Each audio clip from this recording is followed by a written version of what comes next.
Hey, everybody, welcome back to another all new X's for Show, your premier media response show where we talk about all the big hits all week long.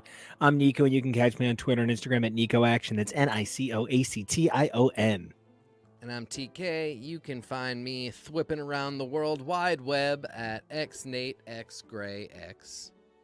And that leaves me as Kevo, and you can find me on the interwebs at KevoReally. That's KevoReally. And our first question right off the bat is, who is your favorite Spider-Verse character?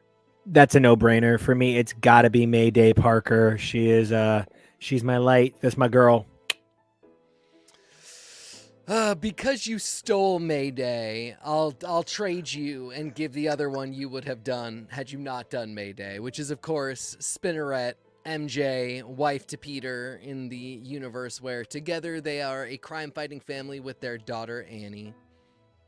And we might as well make this a Mayfecta, and I think that a wonderful, amazing character who can never be sung the praises of enough is Aunt May, whether she's the incredibly, incredibly decrepit version from some films or the unbelievably sexy version from other films. Aunt May is an amazingly versatile character, that's for sure. Or Spider-Man from the comics. Yeah, golden oldie, Golden all oldie, of put it it. out there. I I'm want. reread. Good. Well, no, let's hit our next question. Next question. All right, Tugboat Garfield or Mr. Zendaya? So, of course, just to be clear, we are talking about Tobey Maguire, Andrew Garfield, or Tom Holland. That's what it says. That's what it says. I have to be honest. Be more clear. Andrew Garfield is my Spider-Man. I don't know, man. Whenever get I see that. my favorite runs, I see them through Garfield. I just want lasagna thwip. I do think Andrew Garfield is the best cast and the best acted one. The movies do him so little justice, and Holland's movies are so correct, and it's not that he's bad, it's just that everything is set up for an actor to do well as Spider-Man in those movies. And unfortunately, Toby's are kind of similar but in an opposite way. We were starved for superhero content, so he just seemed like the guy because he was Spider-Man. We'll take it. Garfield is has to live up to other expectations, but he doesn't have the support of Marvel, and unfortunately it's a real tough watch, but I do think he's the best guy for the job. Kevo. I really get that. And to sing more praises of Garfield, he was amazing, but for me, he was sort of Spider-Man at his best, even when he was at his worst. He was the coolest Spider-Man at his best. He was the sexiest. I think that Tom Holland, for me, really encapsulates so much more of all of Spider-Man. He's at a right enough age where he's not, incredibly still a child, but he's still a teen and he's still in school. And it was really cool to see that correctly portrayed. I think Tugboat did an amazing job as well, but it was always really hard to buy him as a teenager. He always seemed 40. So this has been a really cool thing to see. All right, and then our last opening question. Favorite spider look or costume? This is a tough one. I think ultimately I'm going to have to go with some version of the Ben Reilly costume. It's just so iconic. Oh man, that cutoff hoodie. I really agree, but I'll go with another hooded spider costume just to give us some variety. I really do love Sakura Spider's look. So great. Yeah, just a gorgeous hood, a gorgeous feminine look. Gorgeous feminine cutoff hoodie. Got it. You took mine. We should probably check with each other on these answers before we do this, because No, that's okay. we can agree. Yeah, but I loved Scarlet Spider growing up. I had a toy of it, and I remember him for his very brief appearance on the animated show, and I thought it was really cool. So I guess I'll say, just to give a third, another hooded Spidey look, and Gwen, such a cool style, and I would love to see it in all sorts of colors and all sorts of looks. Very cute, very comfy. We love it. Hoods really are kind of our generation and the future's capes. They serve no purpose, but the style is totally there.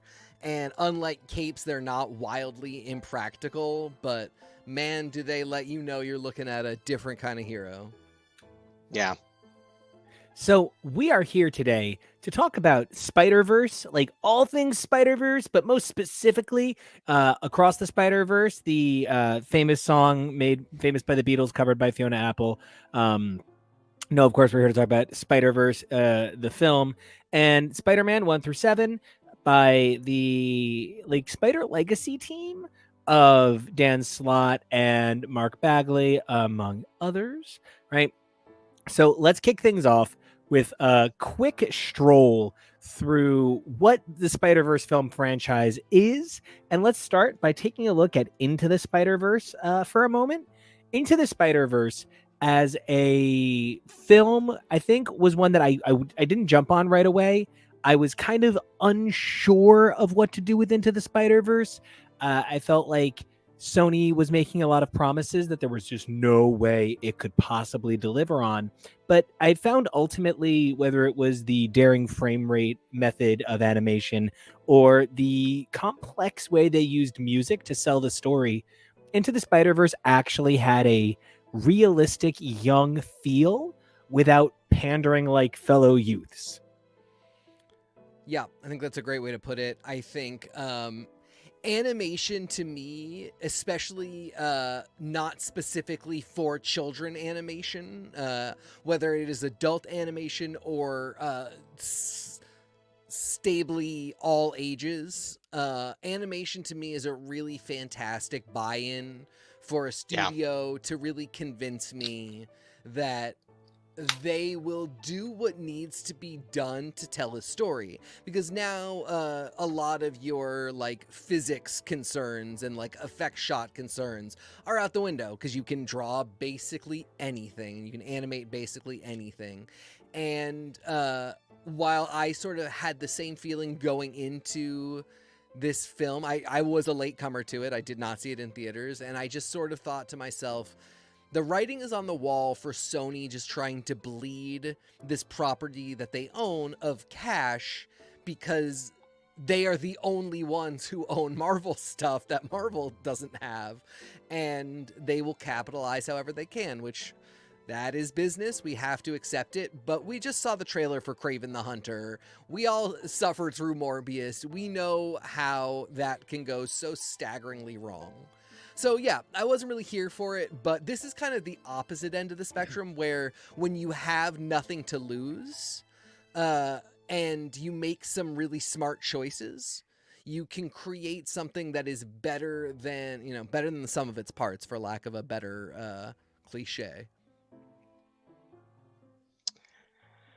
Yeah, I think it was a huge risk. I think that we had a lot of reason to be nervous, especially with the way that a lot of heroic animated titles have been treated in the past, with the way the Spider property has been treated. But, even in retrospect, I feel like one of the things that should have been at least somewhat placating was looking at the team, and it's really funny. We happened to just move our coverage of Clone High when we are covering this movie from Phil Lord and Christopher Miller, who are a huge part of the creative team behind the animated series Clone High. They directed the pilot of Brooklyn Nine-Nine.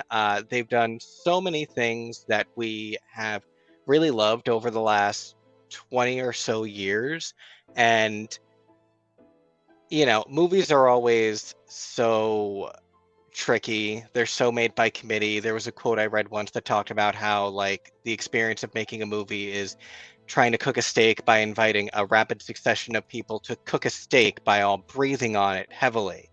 And it's so difficult. So you often aren't sure who's involved in what, so you forget to look into these things. But these guys really knocked it out of the park, and I think it really comes down to how much the people who make it love it, and how much attention and detail they put into these things, and how much care.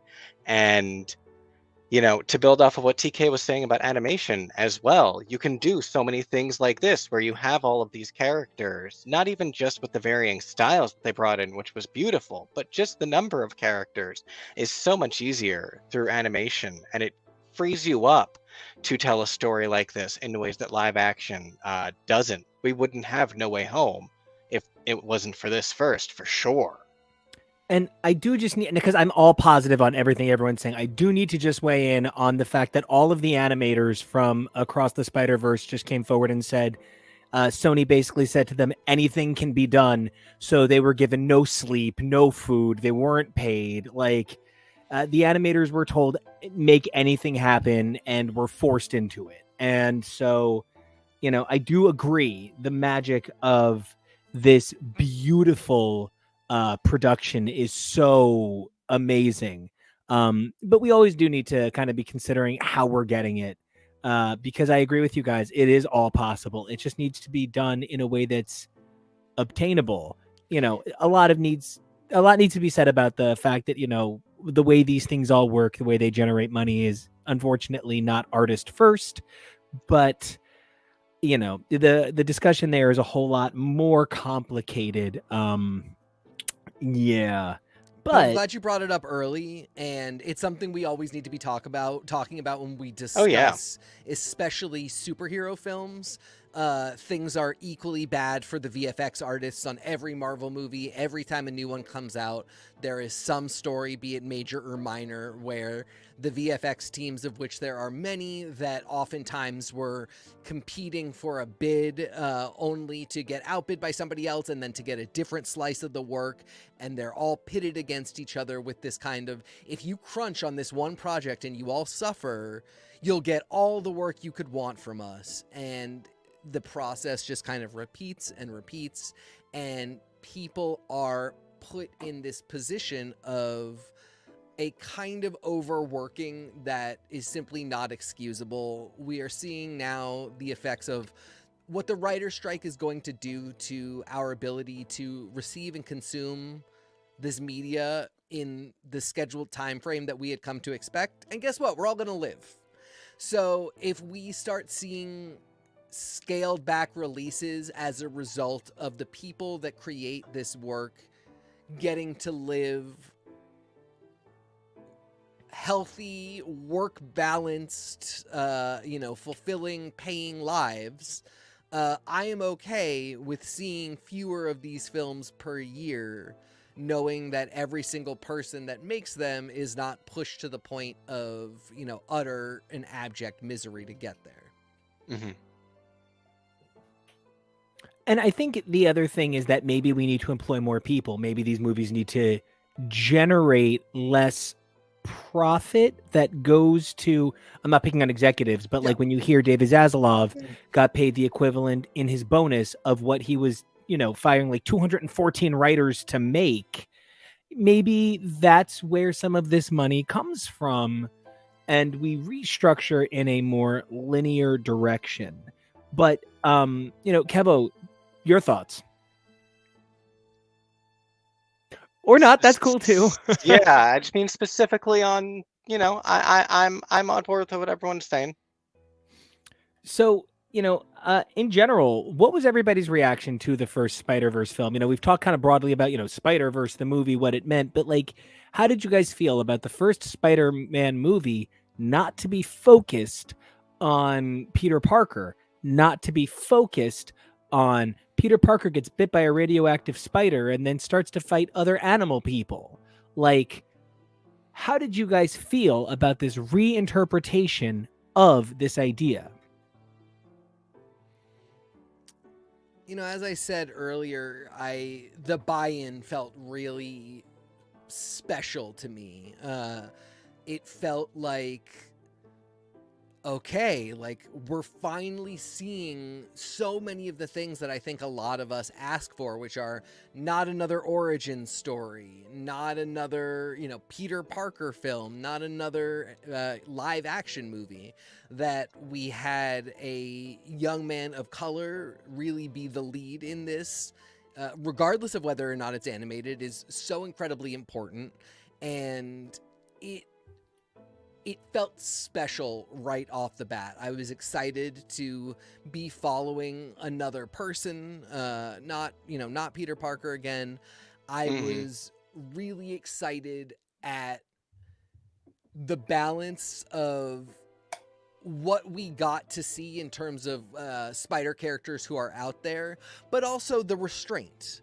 The promise that there could be more of these and we could go across and beyond the Spider-Verse in time. We didn't need to flood the market immediately. And in doing that, we got some solid character work on all of the spiders, and we got to generate some real excitement for each of them. Even somebody like Peter Porker, who in the comics I've kind of not really liked, but I felt that they figured out a way to make it work here. And I think the structure of it as well, starting with the Chris Pine version and then zooming out and having Peter basically be removed from the equation for so long, creating this absence and then introducing this concept of not just another Peter, but other spider people to make their feel, that there is more room for Miles to be introduced. I think the absence of Peter Parker and the lack of use of him was also really, really well done in the film to let Miles have much more of the spotlight. And real quick, as two people, Nico and I, who have covered so much Spider-Verse comic stuff, one of the things, reflectively, because I saw this before I really got deep into the Spider-Verse comics, that these films set the tone immediately for the idea that Peter Parker is not the most important spider person in the universe at all. That is the seed that is planted early on, means that these films are not beholden to Marvel lore in a way that kind of can injure the Spider-Verse comic event from time to time, which we'll get into in just a bit.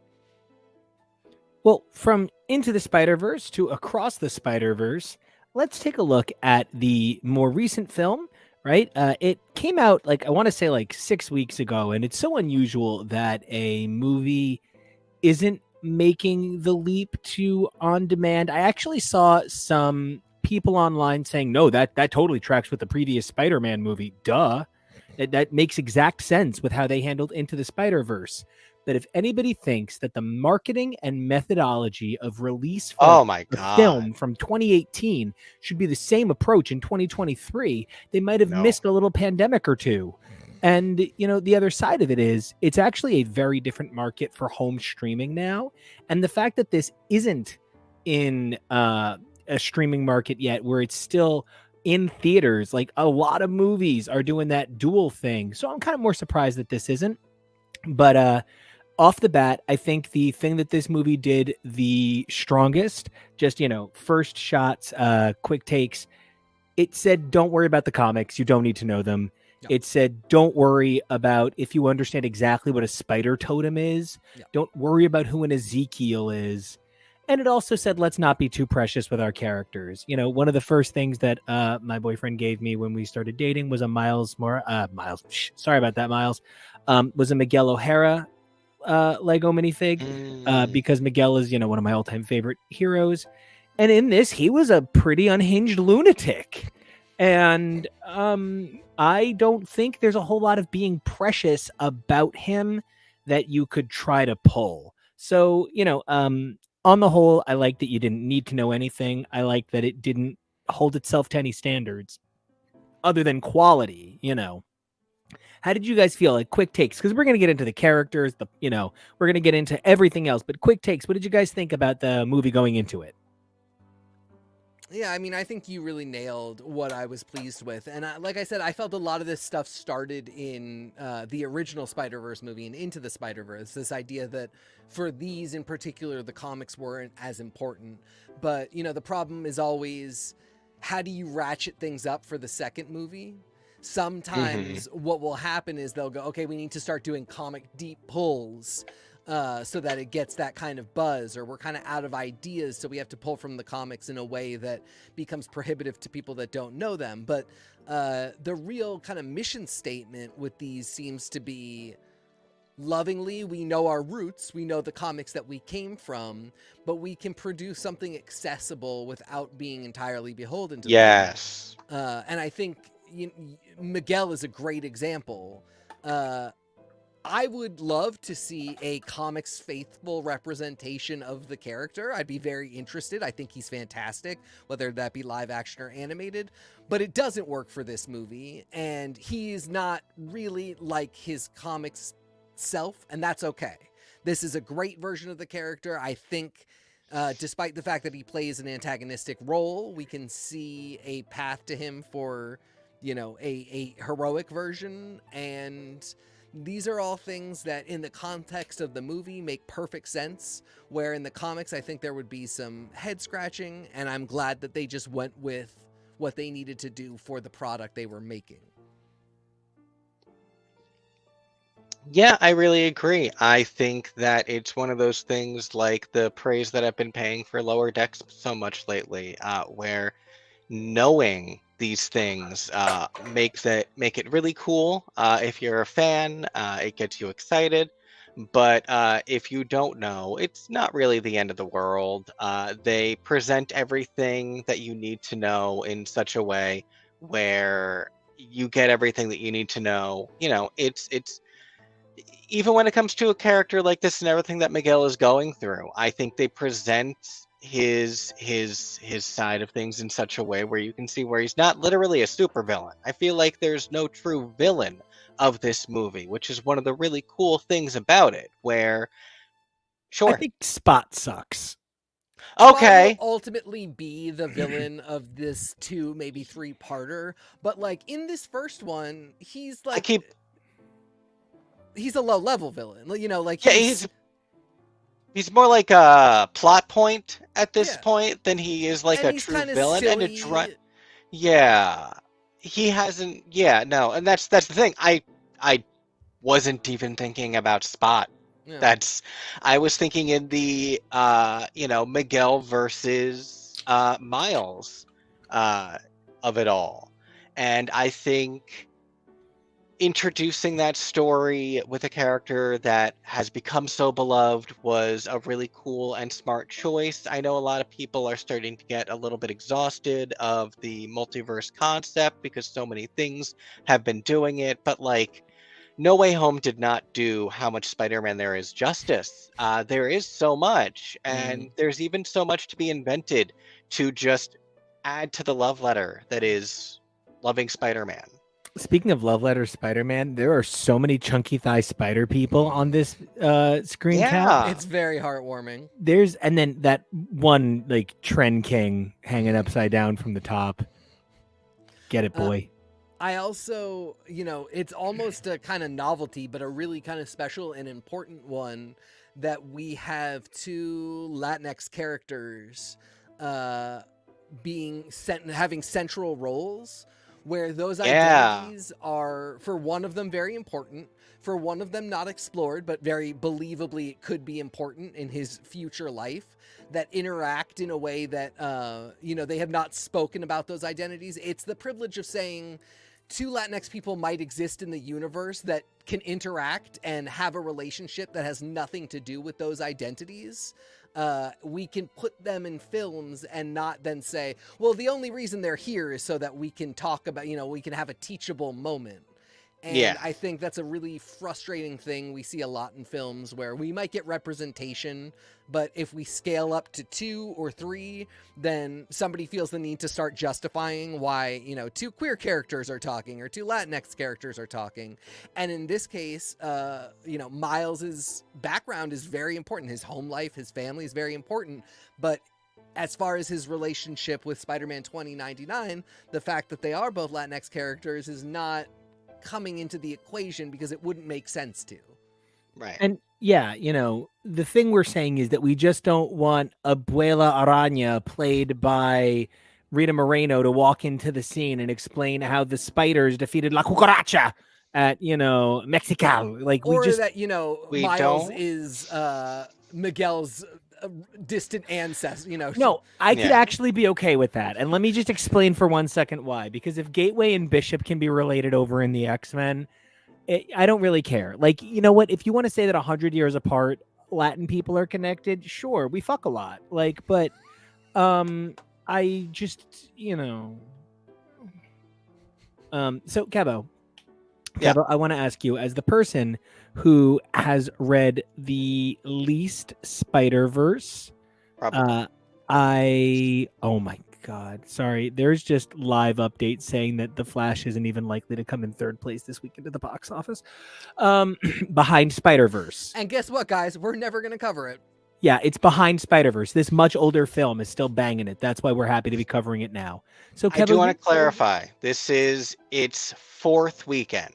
Just Yeah. so we have the numbers correct, so we're not Thank saying you. it's been open for like 12 weeks and it's No, it No, had its it's- roadshow premiere throughout Europe, California, Yeah. and debut cycles toward the end of May, with a major premiere May 29th, but ultimately opened at the beginning of June. So it's run 4 weekend cycles with an advanced weekend cycle on the first. So it's had a But little still. bit extra, but it's definitely still pulling in record-breaking numbers, shattering the total haul by the first film's complete theatrical run within 3 weeks. Its fourth week is all gravy. That in its fifth week, it is pulling ahead of films more recent. I just can't sing the praises of something that Issa Rae is just like out there being Yes. a beautiful black Spider Woman serving black Spider Girl magic, which if you understand, I can't even begin to tell you, if you understand the whole thing that each spider is unique and they each have like unique ways they use the spider stuff, what some of these spiders add to the narrative of the complexity of the web of life and destiny is insane. But Kevo, literally jack shit about that, which means this movie is literally made for you. TK and I having all of this back matter, that's amazing. And it's made with us in mind. But the film is designed for people like you who haven't done 335 issues of coverage across 28 episodes of MC2 and more coverage over on our partner show, XI4 Podcast, where you can check out pretty consistent regular X-Men coverage from 2019, the start of the Hoxpox era, all the way through now, with a little bit of Didn't the even notice best of that. the 80s, 90s, and today. But here's our focus on Spider-Verse, Spider-Girl. There's me not yet knowing how to take shots that show off my chest in the corner. Yeah. So, Kevo, you, Spider-Verse me, Spider top, Spider bottom, Spider ace, whatever feels good. Spider-Verse me. I want to build on what we had been talking about earlier in terms of the body positivity of a lot of these Spider-Men, and also emphasize a lot of the body positivity on a lot of these Spider-Women. And that was something that made me really happy. It's not that we only got the one female Spider-Man in the first movie, but, she was a child. It's different. And one of the things that I spoke about on our Marvel coverage recently, the Secret Locomania episode, where we talked about the upcoming then Secret Invasion, the upcoming Loki. Something I'm really concerned about with Loki is it really feels like Sylvie is the girl Loki. And it's not that Gwen is or ever really was pegged as the girl Spider. Oh my God, But Gwen got pegged. Seeing so many other female Spider characters of so many ages, of so many styles, of so many body types was really cool and really important. And that was, I think, one of the cooler things, was not just like how many cool costumes there are, but the actual diversity of Spider. That's a horse. So, And, I made a comment. I was having a conversation with somebody, and, just to kind of like contextualize it, when I think about the 1970s and the treatment of women, I think about things like Richard Dawson walking up to, freshly 18-year-old young women on The Family Feud, basically being like, "You smell like veal. I'm gonna call you Fawn." like, you know, and I have a sort of reaction to how women were cast in so much of the spider lore, because a good portion of our understanding of modern comics comes from this 1970s resurrection of the 1960s identities that were then refocused through this like mangling 80s lens. And it came back out the other side. But, you know, the problem that sort of sources back is the first Spider Woman was Spider Woman, and she was basically Sexy Kitty, and every Spider Woman has either been Sexy Kitty or a response to purposefully being not Sexy Kitty as a result.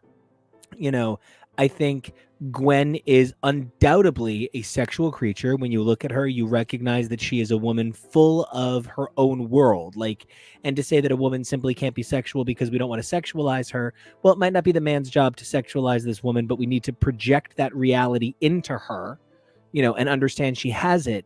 I think one of the things, Sexual agency. yeah, sexual agency. I think one of the things this film really sought to do was to avoid that while still celebrating the quality of the potentiality of romance, while still celebrating the idea of romanticism. I actually think that nobody was more in love with anybody than everybody is in love with their costume. All of these people romanticize being a spider person. Yeah. And it's within that focus, within that lens, that things like sexuality, family, responsibility, school, lives are all secondary. And the only person who gets to actually have it all, the only person who's living that La Vie en Rose life is specifically Jake Johnson. I don't, what do we call Peter him? B. Peter B. Thank you. Peter B. Parker. Who she's not Mayday. She's just not. And it's We'll get okay, into that a little more. because we do love her. But you know, the only reason he's able to have everything is because his wife has chosen to be part of the Spider universe, not because he's found a way to incorporate the Spider universe into someone else's life. And, you know, to move into the characters of this film, I think that is the argument. Everybody is married to the spider, but can you make a polyamorous spider life? And Peter's problem is that he is flailing, not being great as Spider-Man, not being the most important spider person as he is in the comics. He's flailing, not being a great teacher, but loving Miles. He's flailing, trying to be a dad that takes care of his child, but also still manages to be Spider-Man. He does have it all, but the cost is excellence, essentially. He is not excellent at being a spider person. He seems like he's really excellent at being a family man, at being a father, at being a husband, but he is not excellent as a spider person. So having it all does come with some choices you have to make. And I thought that was a pretty brilliant way to go about it for Peter, especially because Jess, who is pregnant, does seem to kind of have it all. You know, she does seem to... She has it all, including an intact mucus plug. Get the fuck out of here. I don't know. She talks a lot about the life she has, but we actually don't know what's going on at home. So It's I true. have They my could flip it. concern. Yeah. I have my concern that they're going to be like, oh, no, wait, tragic backstory. We lied. Yo, but Yeah. Marky James is probably pretty hot. He's probably a male model. And he, you know, I She would does love specifically say... her Uncle Andrew. I hope so. His Uncle Andrew. I'm just trying to gender swap everyone. It's hard. I will I love Jess. I think she's a fantastic character, and I do think that, in this one they were giving us a black girl magic, black woman excellence, that they may next movie flip on its head a little bit and be like, it's actually not as perfect as you think. One thing I will say is this movie kind of passes the Bechdel test on technicalities, and I'm not somebody that is like sitting there, doing point by point Yeah. Bechdel tests. But I will say that it's pretty easy to put two women in a scene together and have them not talk about a man. Like, have them have their own relationship. And it seems like we're mostly getting that with Jess and Gwen.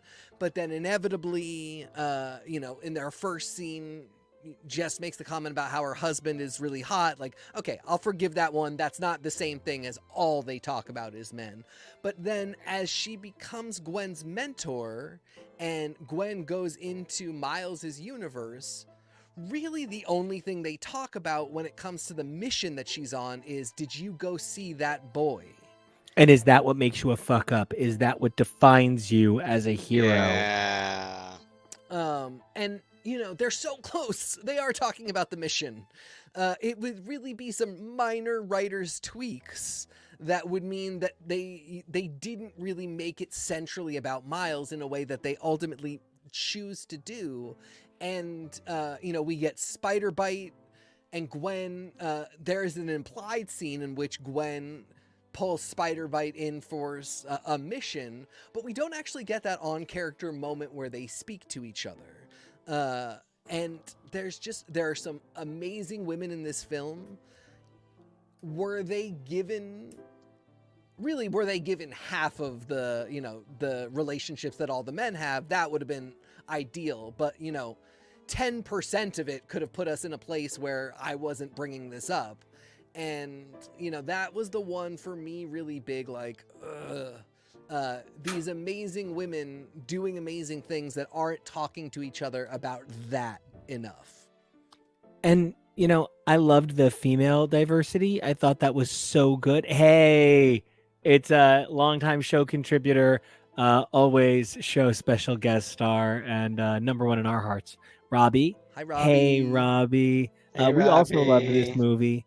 I just want to comment that, like, one of my top 5 Spider characters of all time, and I can really say that as a person who has, seen alongside so the many guy of 'em. below me, has read literally over 1,000 Spider people. I mean, like, seriously, even on technicality. Yeah. That was not Paviter in the least, but who he was spectacular, and who the original character is equally spectacular. So that was one of those things where it was like, I love Spider-Man and I love Ultimate Spider-Man Miles Morales, and they're not the same character. That's how different the Paviter on page was from this character, this Spider-Man India. But God, he was amazing. He was so great. That's another one where I could have stood to have them be differentiated.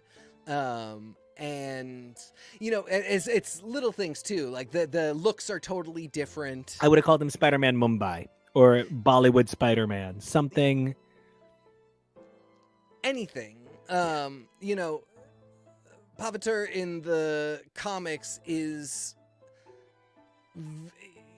very similar to the other Peter Parkers, except he's Indian. And that's not the best characterization, but he grows over time from this kind of seed of, he's a really big nerd, he's really mission focused, and he's just really nothing like the character that we get in the movies. And since the movies are already perfectly fine doing their own thing, this might have been the place to really do it, because this character, I now would like to see this character in the comics. Same. And I would like him to be interacting with Spider-Man India, because they have, their Indias are different too. Mumbattan does not exist in the comic, and it's a cool concept.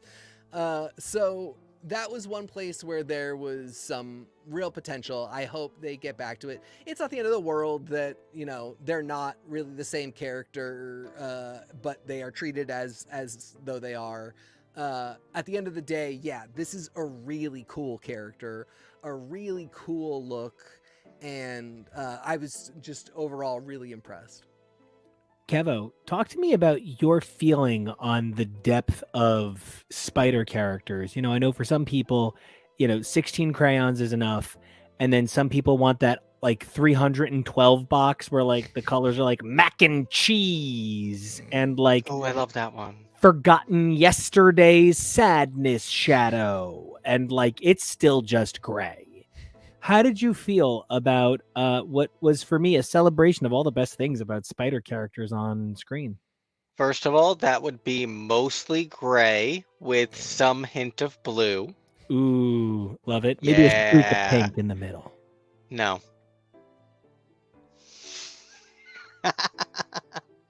You mean like this? Yeah. This background with Forbushman, is he called? So here he's Bagman. This one is Oh, he's specifically Bagman. Bagman. When Forbushman wears a bag, he's Forbushman, but this is Bagman. This is technically a different spider character. Well, there you go. See, they're willing to do it for him. And that's the thing. I feel like this movie raises so many questions about, like, this isn't the Miles from the comics. Not at all. In so many ways. And that's something that's interesting too, is the number of variants of the characters that I find everything you're saying about Spider-Man India really fascinating, and I too would want to see that version of this version of the character explored in contrast to the one that exists in the comics. And gosh, it's wild that you can have a Spider-Man multiverse crossover between these super nuanced iterations of the characters even. And yet Spider-Man still fits into the grander tapestry of Marvel Comics as a whole. I don't know that we've heard mention of any kind of hero in any way in these films, which is, you don't need to, really, do you?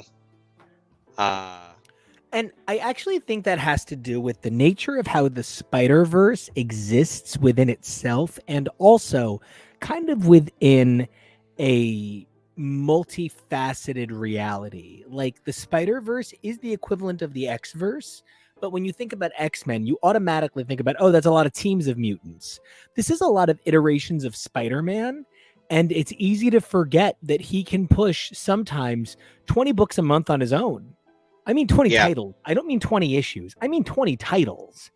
And it's overwhelming to think about the fact that it's not just that we're talking about a tapestry of multiple iterations of a single character. We're talking about an identity that the sole focus is responsibility.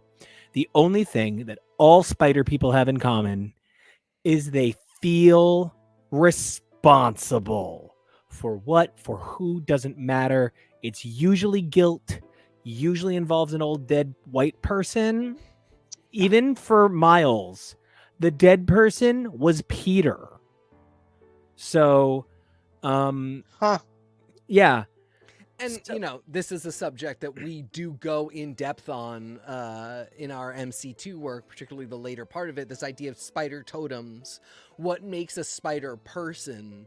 And part of the reason these movies are really special to me is that they go right to spider person. There's a kind of background acknowledgement that a lot of them are Peters and that Peter is a really big spider figure. But most of the characters that we see, most of the spider people that we see are not Peters. They are other entirely other spider people. A lot of those, when they go to save Mumbattan after they've Miles and Gwen and Spider-Man India have saved the bus and done all that, and then the spider people come in and help fix the reality. Those are really not specifically Peter Parkers for the most part, and a lot of them aren't men. It's this diverse mix of characters. So right off the bat, this movie buys into the idea that the spider totem, what makes a spider person, really Peter is not an important part of it. And anybody who feels the call and who understands that with great power must come great responsibility, they are all supposed to be there, and they are all supposed to be connected to the spider identity. And that was one of the things I just right off the bat was really excited about, was like, it wasn't 1,000 Peters and a couple other people who also happen to get it. It is the multiverse of people who happen to get it. Night of 1,000 Peters sounds like the next Drag Race ball. But Ooh. beyond that, I want to comment that in that direction, the fact that Ben Reilly, an alternate version of Peter, functioned as a sort of like ongoing punchline, and that it's basically my funniest man in the world, Andy Samberg, my favorite guy, playing his favorite tortured character in everything. That's a character he goes to a lot. And I think one of the reasons I like him doing it here is because that character is born of Ben Reilly. If you really want to hear something, you should really check out our coverage of Slingers. It's just a book that really accentuates the 90s-isms of the 90s. Maybe we'll start reposting stuff that's classic stuff that we bring up throughout the week so that people can catch it and catch up on what we're talking about. But I think beyond the cool, oh man, this fucking cover, man. Beyond just the cool of the character depth, one of the things that makes this film so special is its blend of animation and music. Now, this piece of music is I rearranged the score from No Way Home, Homecoming, Far From Home, Homeward Bound, whatever. Spider-Man fighting 3 pets would be fascinating. I rearranged it to be a little bit more like, Giacchino jazz score. I thought it would be a little bit of fun. And this film did not contain this piece of music, but I thought because so much of this film actually isn't the score, but rather the indelible music cues. One of the things that's really important is you need Miles Morales to be cool. And I maybe wish he had been made 18 because I want to be able to enjoy him as an adult. I don't need to be able to sexualize him, though they have clearly drawn a young man who is going to grow into a very handsome adult and has all the hallmarks of being a good man, right? But child endangerment is on your mind. Yeah, and I would have been able to celebrate him a little bit more at 18, a senior looking toward college. I understand why that wasn't the decision, but I do think that the music, the animation, it's all such an intrinsic part of the cool of Miles. And for all the ways that I'm a happy Cuban man, I'm also pretty fucking white. And I did not think it was necessary for me to do the white version of this score. Word. So I want to ask you guys, what do you think about the things like changes in frame rate, changes in score style? For my money, when things like Noir comes on screen, while Noir is the worst character in the world, this movie had a dearth of Noir, and I was thrilled about it. I love that they go out of their way to really accentuate that kind of stuff. I only wish every time Peter Porker showed up, it kind of had a bit of that's all, folks, kind of feel to it, but I accept why it can't. So what do you guys think? Score, animation, Himmy. As far as the animation goes, they set up their mission statement in that first film, and they always stick to it. But the ways in which they go outside of the base look in order to do justice to a particular Spider character is the stuff of legend. It is so beautiful and brilliant and important, and it's that type of technical specificity. Penny, Peter Porker too. They really did everybody justice at a technical level that when you're doing an ensemble cast like this and you want to portray the idea that they're all important, even if you have kind of more main characters, the sort of choices that were made for these characters are kind of always what you want to be doing. Even if it's a live action film, you want to figure out what are the ways we can do this. If it's style of dress, if it's musical cues. And to that point, some really fantastic musical cues here. The one that I'm seeing become like a meme that is going to be on the level of like Interstellar or Annihilation is the Miguel O'Hara theme. I'm hearing it everywhere. It's kind of like a spooky, atmospheric, disturbing bit, and I just find that really impressive. There was a lot of, again, strong choices made to have these specific associations for characters, and if you've only got 2 hours to flesh everybody out, that's a really brilliant way to at least, demonstrate that you cared this much, that you cared enough to give everybody a really good outfit. Now, Kevo, I just write music, but you're the guy who loves score more than anything. And I think it's actually hard to separate this movie from its music, as much as its animation, because the music is such a defining part of the artistic atmosphere. How do you feel about the unique depiction of each character almost existing as like, it's almost like the movie's like a Trivial Pursuit winning wheel, and each character brings in their own color wedge, and if you put it in wrong, you're never getting it back out again.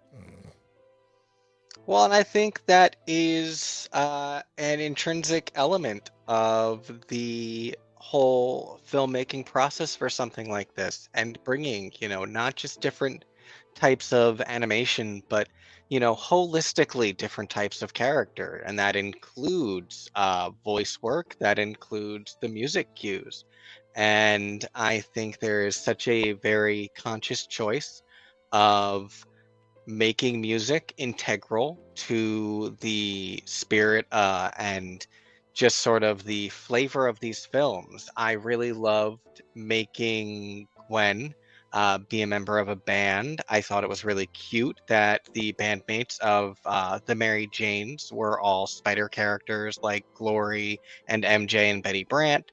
Hiding her spider kit inside of her bass drum, all of these things.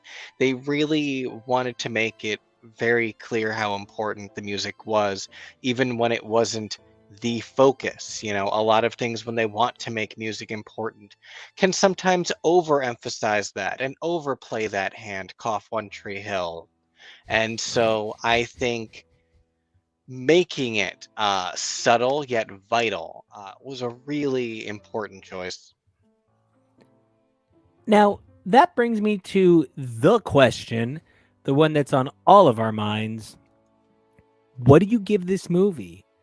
It's tough for me because I think I give the first film perhaps a slightly higher grade than I give this one, because this one was designed with the idea of almost dissatisfaction in mind, because this film was designed as a multi-parter.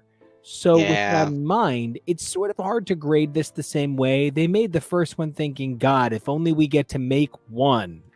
They made the second one thinking, well, we get to make like 11, and let's start with the first two. So I do find myself excited, and I give this movie a strong, I give it a 90. So it's as close to an A minus B plus border as you can be. And I'm sure that that grade is going to change up or down a full letter based on the next film.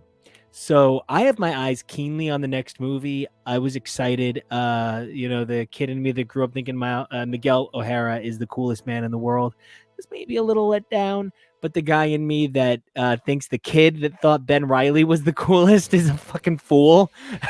Like, loved that iteration. So I give this movie, I give it a solid A minus. I feel better about an A minus than a B plus. What about you guys? Kevo, you want to go first? Yeah, sure. Yeah, I see all of that. I really do. And I think I really appreciate that you brought up right away the fact that this was designed with disappointment in mind. When we covered Fast X a few weeks ago with our friends on the Too Fast, Too Forever podcast, we talked about the fact that that film also ends on a very, very cliffhangery note. And that can be especially dissatisfying when you don't necessarily know when the next piece is going to come. According to headlines today, this film's sequel has already been pushed back once, or it looks like it's in danger of delay, which, that's realistic. It's supposed to come out in March, and that is very close Very when you close, yeah. consider all things. But, a realistic amount of space between Films, yeah. yeah, it is fairly satisfying. Yeah. So I think, the A minus definitely makes sense. Yeah, I'm with you on the A minus. There are a solid 10 points that are not there, and those are things like that lack of female character relationship work. Yeah. The fact that we end on the coin toss of will this being a two-parter work in its favor or go against it has to sort of be have points taken off, and frankly those points will stay off even if the next one is great, because you really are betting a lot on not giving your audience a satisfying experience, and I don't know that that's the right way to play the game ever. But should the risk pay off, they will still both be really great films, and the project as a whole, I think, will really shine.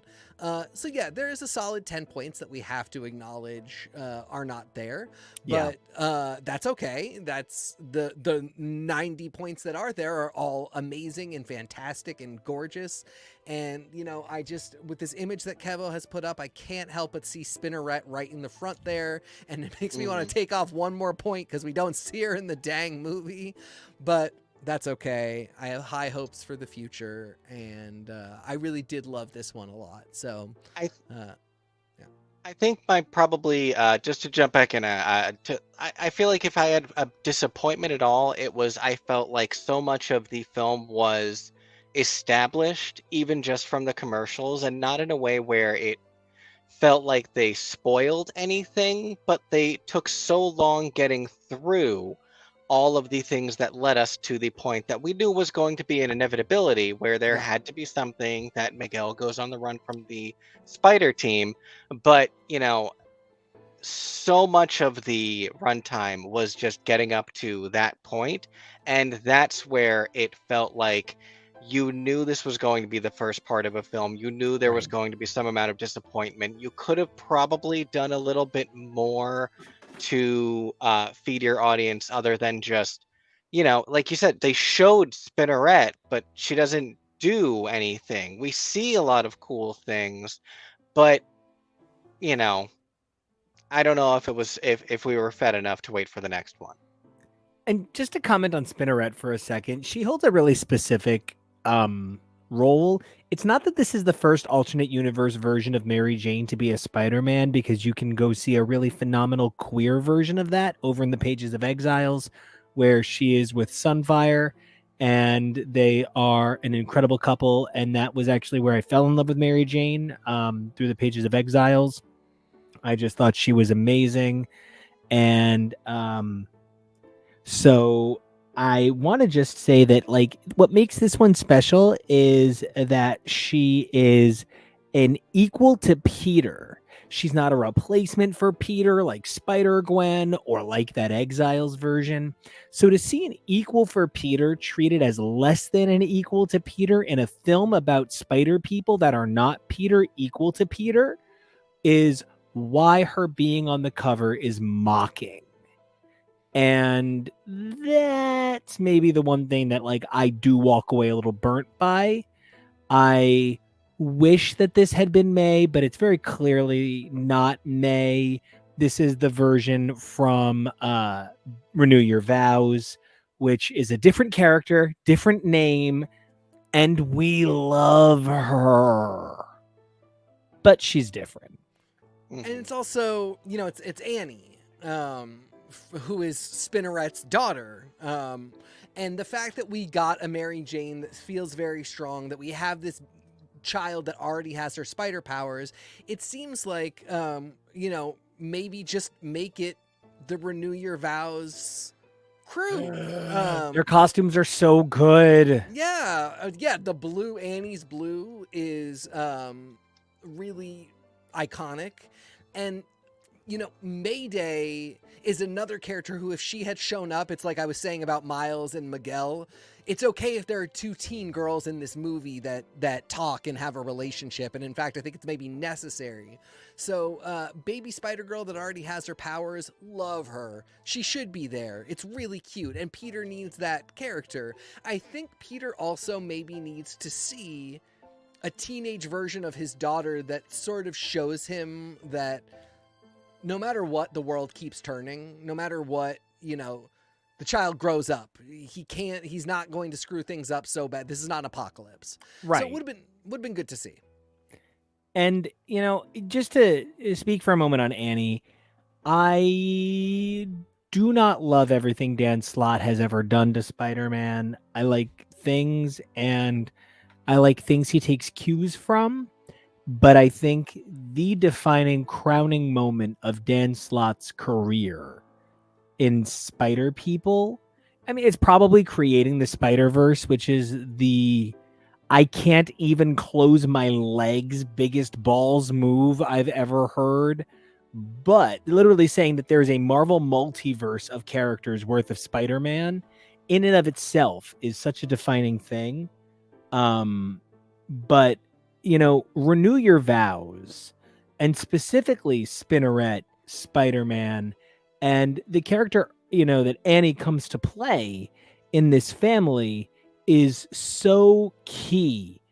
And so, I do think that there is something to be said about showing these characters, right? And Kevo, if you wouldn't mind flashing that image for me, just number one, not only does the family love saying, "Are you okay, Annie?" Like, this is just the greatest alien ant farm cover band ever, but they are a cool looking family. They are just so special, and we loved covering it. And what makes this particular run unique is that Jodie Hauser is the only woman to do an extended run on any Spider-Woman. Stephanie Williams just did a great 5-part arc that also featured Benji. Benji, who's like the boy Annie or movie May. Like, again, another spider baby that has his powers as a child. He's great. He's so He could beat cute. Bailey up. Yep. I'm pretty furious that Bailey exists and Benji doesn't, but anyway. So thank you so much, Kevo, for popping that image up. Yeah. All right, I think we're saying A- across the board, right? Yep, definitely. Follow the gold for this third one. It's already done, so they can't take my advice. But I really hope that they continue to make these strong decisions. Well, Kevo, any final thoughts before we cut to break?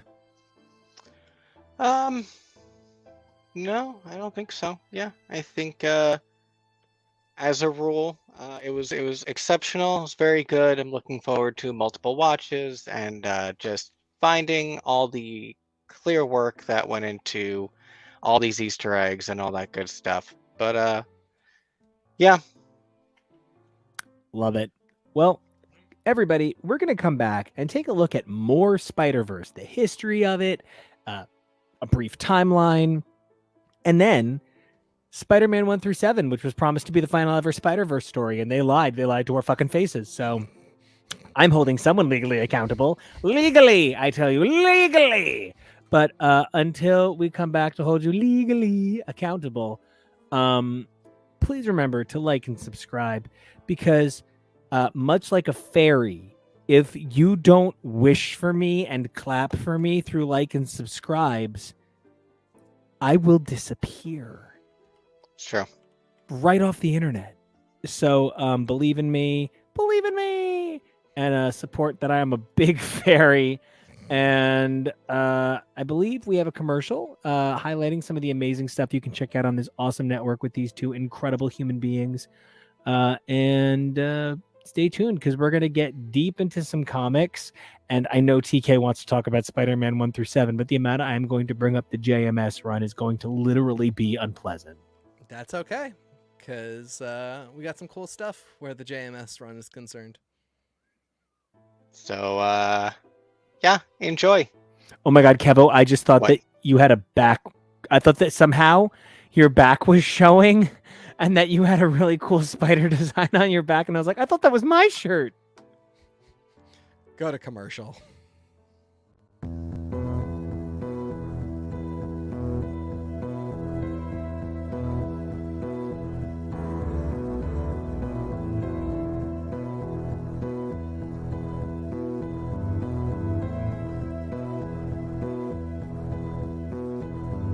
I want to talk about some bigger characters too here. All right.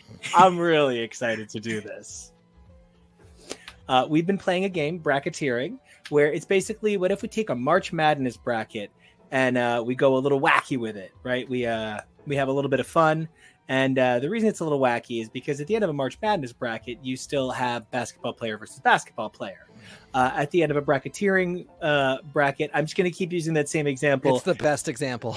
It wound up the cast of Modern Family versus Batman. So it, you sometimes wind up with just absolute nonsense, and we wouldn't have it any other way.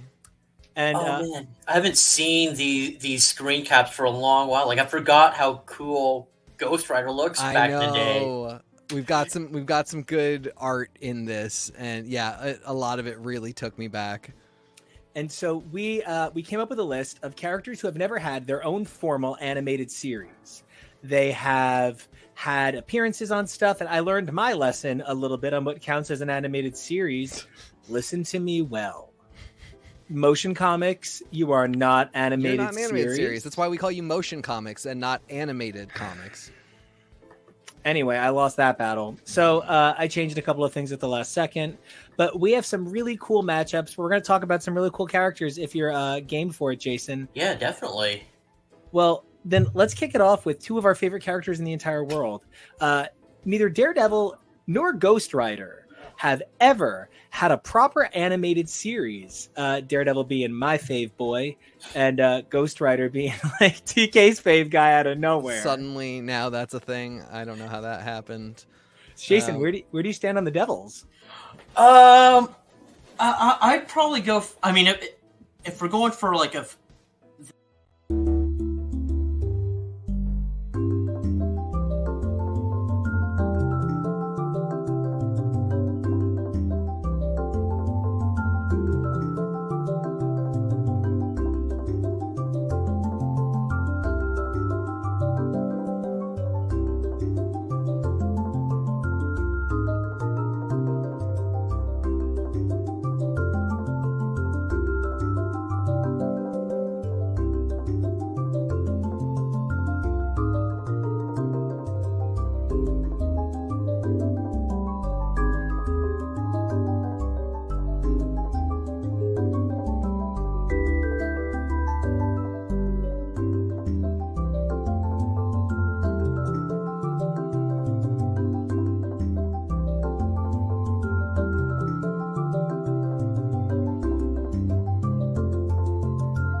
Thwip motherfuckers and daddy fuckers, all of you out there. I definitely fall a little bit more into the second category.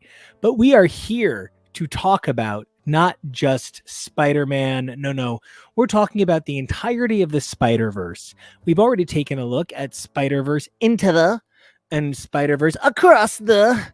And now we find ourselves looking at the pages of nothing labeled Spider-Verse, but rather Spider-Man. Before we get to that, before we take a look at Spider-Man 1 through 7 by Dan Slott and Mark Bagley, two men who have literally bought homes based on the value of their Spider-Man properties, I want to bizwip a little bit with a thwip on over to a Spider timeline where we have a moment to take a look at the grand picture that has come together to give us Spider-Verse. You know, when I think about what gave us Dark Phoenix Saga, the movie, right? If in some world you said to me, what gave us Dark Phoenix Saga? I would say it's just Dark Phoenix Saga. The quality of Dark Phoenix Saga alone would have led to it being produced as a film. You know what I mean? But Spider-Verse is just any arc of Spider-Man in many, many ways. If it weren't for the bigger picture that came together, and I guess you could say that for X-Men, but I'm kind of blind for Jean Grey. So I just want to take a look at the time web of the Spider-Verse. And before TK and I get into it and how much of this we have snowballed. But Kevo, how do you feel about knowing that Spider-Verse isn't just a singular thing, but rather it's a bigger picture like this?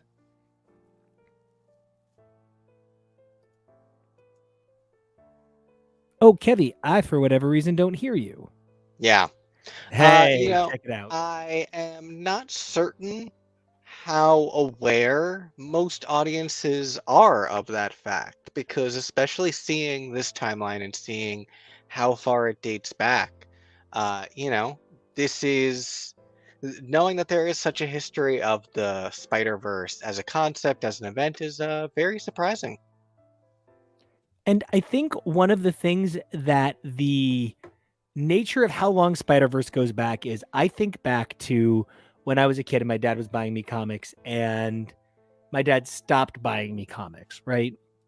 I don't even think it was like exactly this, but I have a really clear memory of, and this is so funny, it's going to sound so ridiculous, but so my dad stopped buying comics, and I think it's 9/11's fault. So my father worked in the city. Damn 9/11. And he used It's always his fault. Right? He used to walk to Midtown Comics and would give his birthday and pick up a bunch of books for me and bring them home. And right around 9/11, he stopped collecting books because he wasn't walking around the city quite the same way. And I checked out stuff like the JMS run when I got a job at a comic shop like 3 years later. And I remember them being like, we cannot possibly keep these issues in stock. Now, the JMS run has since, which started with Amazing Spider-Man Volume 2, number 30, the first time Spider-Man was ever renumbered. Now, the JMS run it's actually really come down in value a lot in the last couple of years. You can score number 30 for like $250 if you want now. You can, if you don't care about the quality. If you're looking for CG Steed, you're still looking at 4 figures. But this really started the JMS era at Marvel, which kind of didn't break up. It was this, Bullet Points, Thor. The guy really had the 12. He had a chokehold. Oh, Supreme Power. But that momentum all started because he literally said, what if Spider-Man has been wrong this whole time? We assume that Spider-Man got his powers because of a radioactive spider bite, but that makes no sense, because how did the spider give Spider-Man radiation powers? It's that the spider was magical and was always going to bite Peter. It just happened to get irradiated. And this literally leads to this being the thing for every character in the Marvel Universe. Hulk has this now.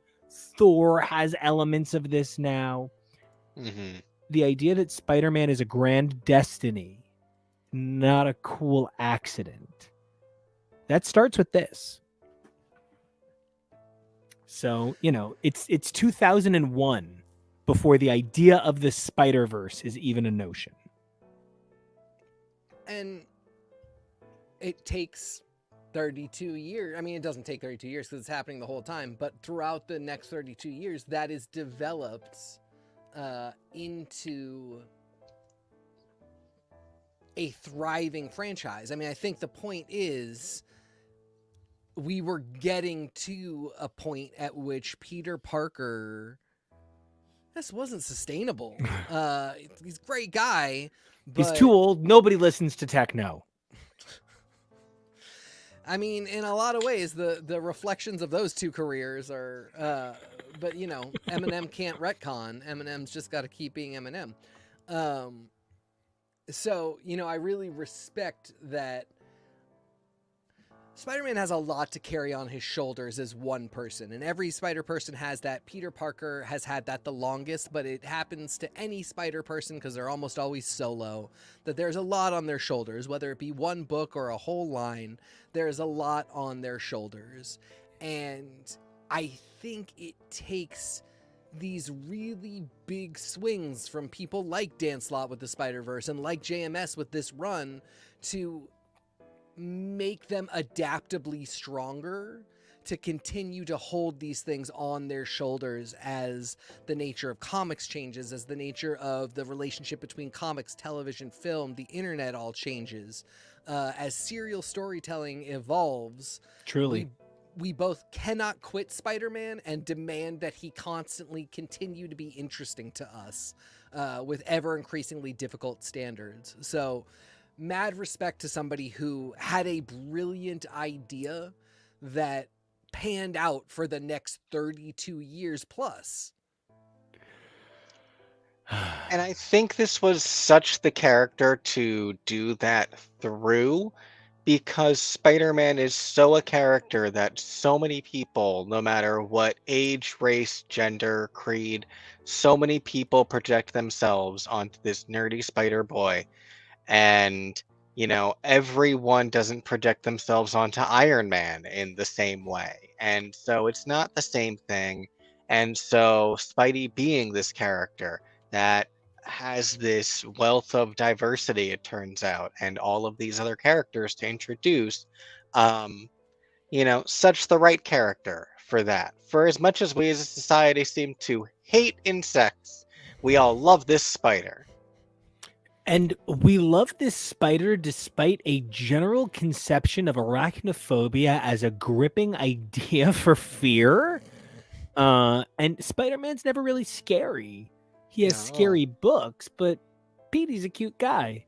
Now, if we zoom out, we can actually see that the nature of the spider timeline is kind of crazy. So 2001, we get ASM JMS, right? Amazing Spider-Man by J. Michael Straczynski, right? Yeah. And then in 2014, Dan Slott gives us Spider-Verse, which immediately results in the 2015 TV event Ultimate Spider-Man Web Warriors Spider-Verse, which immediately results in greatest current working regular letterer. I'm not coming for you, Todd Klein. Like, it's one of those things, like, people will say something like, you know, there's vocalists and then there's Barbara Streisand. Todd Klein is the Barbara Streisand of comic books. The man hand lettered 75 issues of Sandman. Like, he's a literal genius, and we've had multiple letterers on our show talk about how talking about Todd Klein makes them emotional, right? So, like, I'm not coming for anybody, but Joe Caramagna is a modern man's Todd Klein, and he actually had the opportunity to take Ultimate Spider-Man, the 4-episode miniseries, and compose it into 4 issues of the Ultimate Spider-Man cartoon. And that's, I'm sorry, comic book. It's so hard to talk about these two things because they back and forth. Super cool. We also covered that on our show. And then it was like a between Spider-Verses amount of time before we got Spider-Geddon, which ultimately, disappointingly, not an orgy really just called Spider-Geddon, but instead the end of the Spider-Verse in no real way.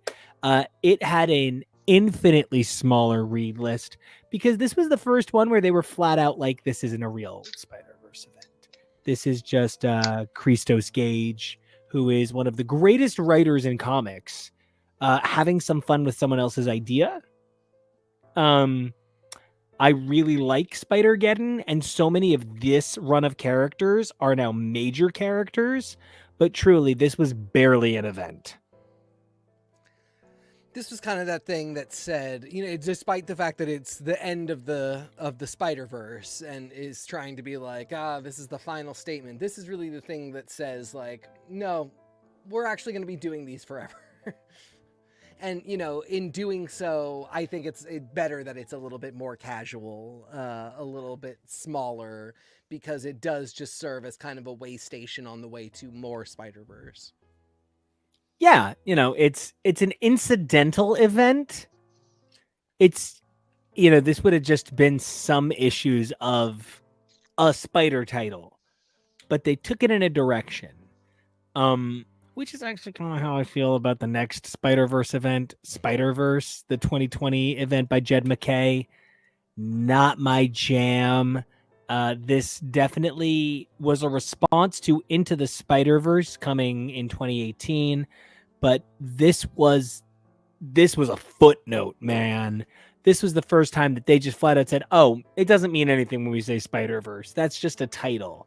And now it is, and we have an ongoing Spider-Verse book, and there's Amazing Spider-Man Infinity comic now, which Spider-Man is in, you know, Peter, so that Spider-Verse Infinity comic can keep being anybody. And the term Spider-Verse just sort of lost all meaning well before Spider-Man #1, End of the Spider-Verse. Yeah, that is where we were at. The term Spider-Verse has no meaning. It has no specific meaning in a way that's great because, you know, anything can be Spider-Verse. But then the oversaturation is a little bit what can be difficult because there is some great work under the Spider-Verse banner, but because we're never sure what exactly we're being sold, and if it's kind of being foisted on us against our will, or if it's a really genuine attempt to do more with this line, it can get a little bit tough.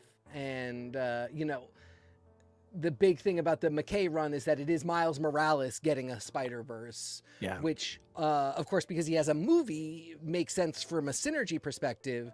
But in terms of if we're going to do this, Miles deserves the whole world when it comes to his Spider-Verse title.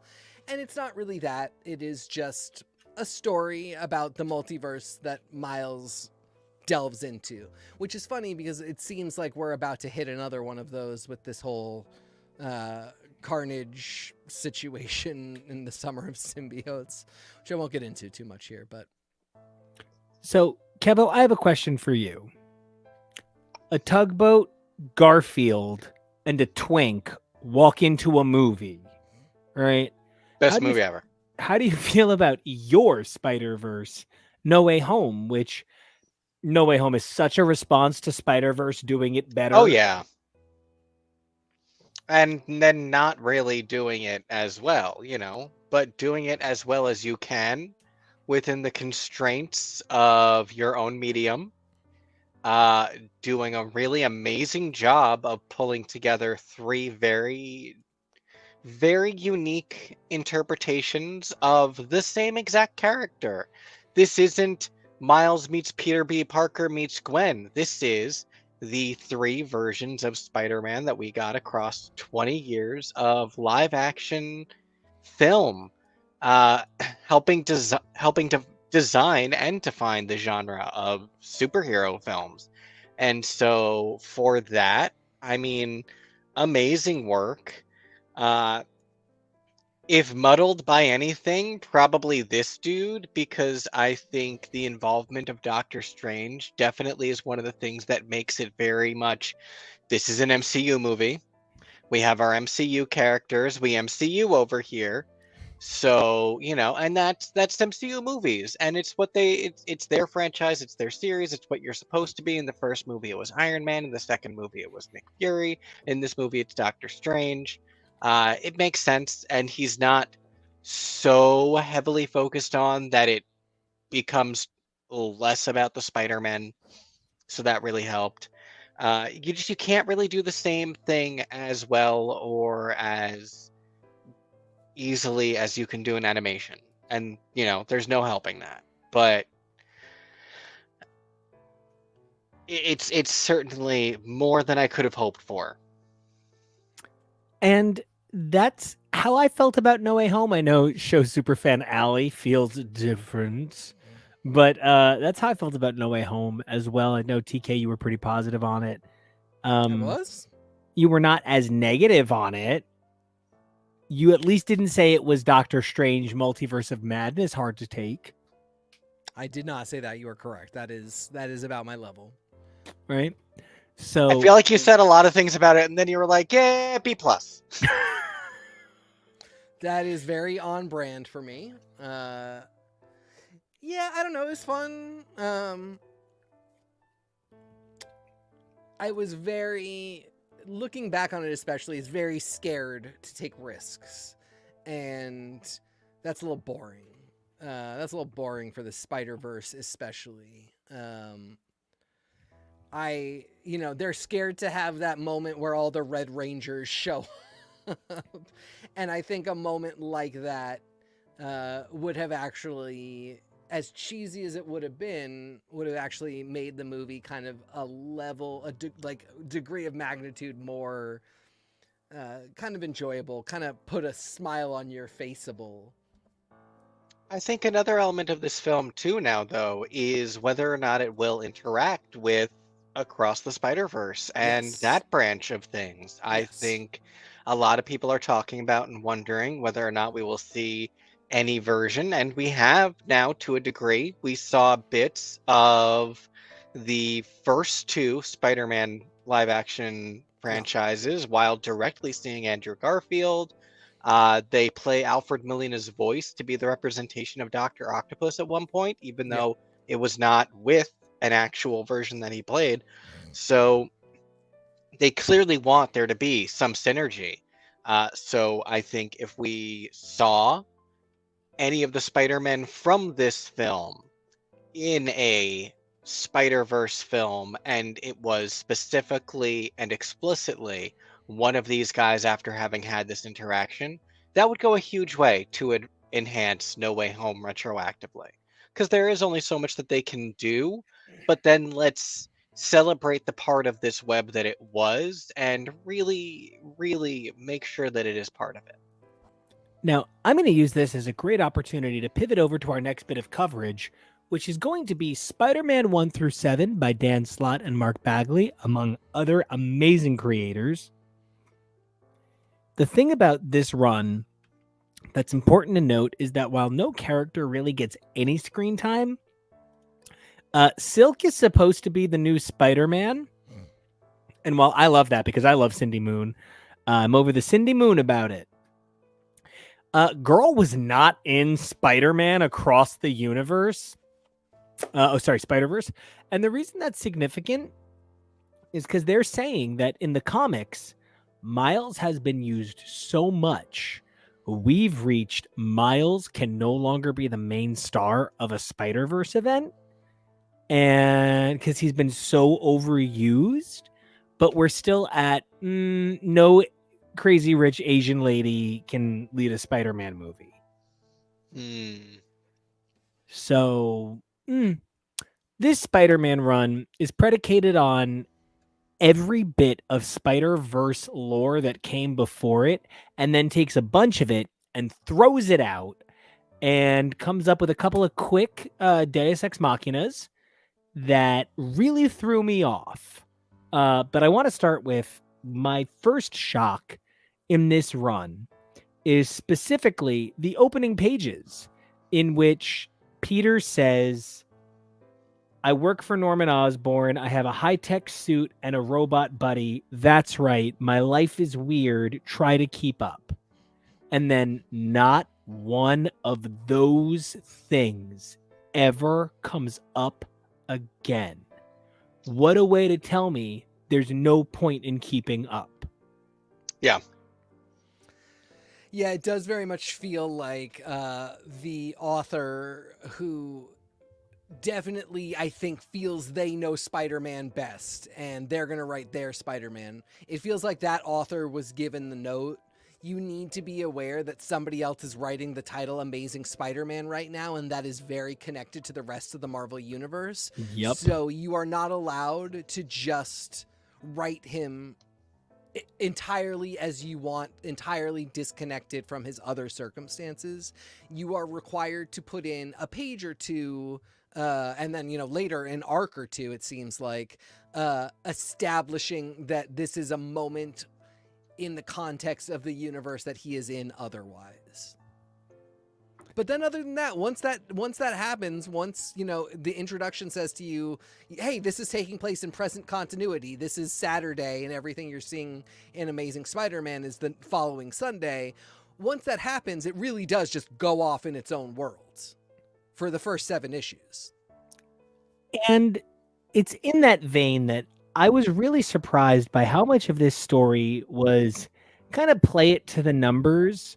The general storyline here is that while previous iterations of Spider-Verse have focused primarily on the idea that in the Marvel multiverse, of which the proper Marvel universe is 616 and the Ultimate Universe is 1606, there is a world 001, and that is the world of the Inheritors. And the Inheritors are creatures who feed off of totemic power. And for whatever reason, spiders are the most central totemic power, but they also try to eat the Black Panther from time to time. So it happens. And the Inheritors are a weird fucking family. And the one I like the most is, of course, Morlun. He is the best. And one of Morlun's first line of dialogue is, I don't know, guys. Did these pants make my ass look fat? Seriously, that is one of Morlun's first lines of dialogue. He is a perfect villain. Do they? Kinda. And I love Morlun. I love the Inheritors as a concept, but the actual execution of them always kind of let me down. The evolution of it here is that the Inheritors kind of belong to a family of super gods, kind of, and there is a separate branch of that super goddom, well, that the spider totems do, and that separate branch results in Shathra, the spider wasp, who can poison spiders to become wasp people, even though spiders can't poison wasps to become spider people. I don't know. This is not an original idea. Shathra actually belongs to the JMS run. She is not an original idea to Slott, but his usage of her is up there with his usage of Morlun, where I can't figure out what's happening to a character. I thought his ass looked real fat. So, TK, how do you feel about we can turn spider people into wasp people? So I am somebody that goes in for Marvel gods, classic Marvel gods, not GODS, which I'm not sure if I'm going to go in for. I love Hickman a lot, but we already have plenty of gods. I don't know that we needed a bunch of new characters. We already have Trent Reznor. You're not going to come up with a better god. Nailed it. That the same pantheon that includes Henry Rollins. It's just, And now Brandon Boyd, 10 points. Yeah. Drag race. Brandon Boyd, what a week for you. I knew I backed the right horse there. I appreciate the use of previous characters. I appreciate the idea of, if we already went mystical with the idea that there was something not sciencey about the spider, but magicy about the spider. Okay, let's go up an order of magnitude and take it to the gods. And so we get, is the spider god also a JMS thing, or is that a... Yes, that Okay. there is a bigger calling of spider. Yeah. Yes. Okay, because what we get in a sort of preview story is there is this young girl god, young child god, who is like the web weaver god. She's the spider god, and she is kind and cute, and everybody loves her, and it pisses Shathra off. And, you know, also, like, just to be like, this is Marvel Gods, Bast is in the mix. Which is kind of all it takes for me to be like, yeah, this is part of the weird, crazy Marvel pantheon. I'm in. I'm sold. I really like the idea that the spider people are all tied to this spider god. And I don't mind. I can get behind the idea that she has a jealous sister. That's real god stuff. That is mythic and believable to me, and I'm in. But we then do have to tell the 7 issues of a Spider-Man story. And that's where, unfortunately, this goes a little off the rails, because this isn't about tying Spider-Man to the mythology. This is about using the mythology for some easy plot points, including this idea that this spider wasp god can infect every spider person and make them a minion. And now we've got this thing where all of the characters that we love are scattered because some of them are spider wasps. And of course, they have to catch all of their friends, and all of their friends have to stop them without killing them. And it's we know where this is all going. We've seen it before. But I really, at the start, I was like, I appreciate that you pulled these pieces together to put them on the board. Those are a bunch of really solid choices. I just didn't like the moves that were made on the board after the pieces were set as much. And then there's this other added thing where there's a dagger that if you get stabbed by it, you're just unmade, which is a cool idea in and of itself. But it's just one too many things going on in this crossover event that it's just a title of 7 issues that does not feel like 7 issues of the same miniseries. And then Moreland is a quote unquote good guy. And, you know, even when I'm like, yeah, I want to have sex with that guy that I'm going to regret, I never think to myself, but let me align him with my family. I mean, you know, the enemy of my enemy is my friend. Again, like it's tropey. I don't like. I'm not. But stab Moreland. Yeah, stab Moreland. I mean, like, I saw it and immediately I was like, of course I know what we're doing here, because Moreland is not the threat that Shathra is. So of course we're doing enemy of my enemy is my friend. I'm kind of ambivalent about that. The dagger is a really great example of, like, we already have the thing that is tied to the mythology is a plot point and is a MacGuffin. It is a MacGuffin that's we let MacGuffins happen because sometimes they have to. The problem is, at the end of the day, Shathra is kind of a MacGuffin. Yeah. So, like, all of the mythology stuff can't be reduced to plot points. The dagger I was cool with. The dagger should be a plot point. It's just a dagger. Shathra really needed to be explained to me how the fact that these people are the creators and stewards of the universe, and that one of them does not like the spider people. Explain to me how that's relevant to the idea of spider people going forward indefinitely. Because I know there's something there. I know there has to be something about, you know, the person that hates the people that wield great power well. There's got to be something there. And there is, I think, because in the last 30 years, they've spent so much energy making Spider-Man cool. And to that end, they've spent a lot of time making Spider-Man not an old white guy. And then here comes the power to make Spider-Man all wasps and turn on each other. And it's hard not to see how the argument is Shathra represents the person who never had their chance to be number one because they're just like the other person that got to be number one, but maybe unpure in some way, like ugly inside, racist, homophobic, misogynist, whatever version, in this case, a corruptive jealousy that no spider person can have. When Spider-Man gets a corruptive jealousy, it manifests as a black tar symbiote that corrupts his soul. So the idea that Shathra, the wasp, the jealousification of Spider-Man humbles him I think is really well explored in a Nazi stopping the pregnant woman. Literally, Spider-Man Noir unmakes Jessica Drew. Jessica Drew classic, not, sassy Issa Rae Jessica Drew, who's so cool. I can't stand it. Although Jessica Drew original recipe, Colonel Sanders made you right in the first place, girl. You're fine. I did love Aranya being like, Spider Magic's older than Doctor Strange. Why do you think Doctor Strange makes webbing hands so much? Yeah, That's the best joke ever. Aranya's in her own book doing her own thing and is just kind of in a great way. Like, she and Julia Carpenter are having their own adventures that I maybe wish there was a companion book written by a woman that was giving us more of those stories. Or anybody non-binary, like by not a Dan Slott type. Put it that way.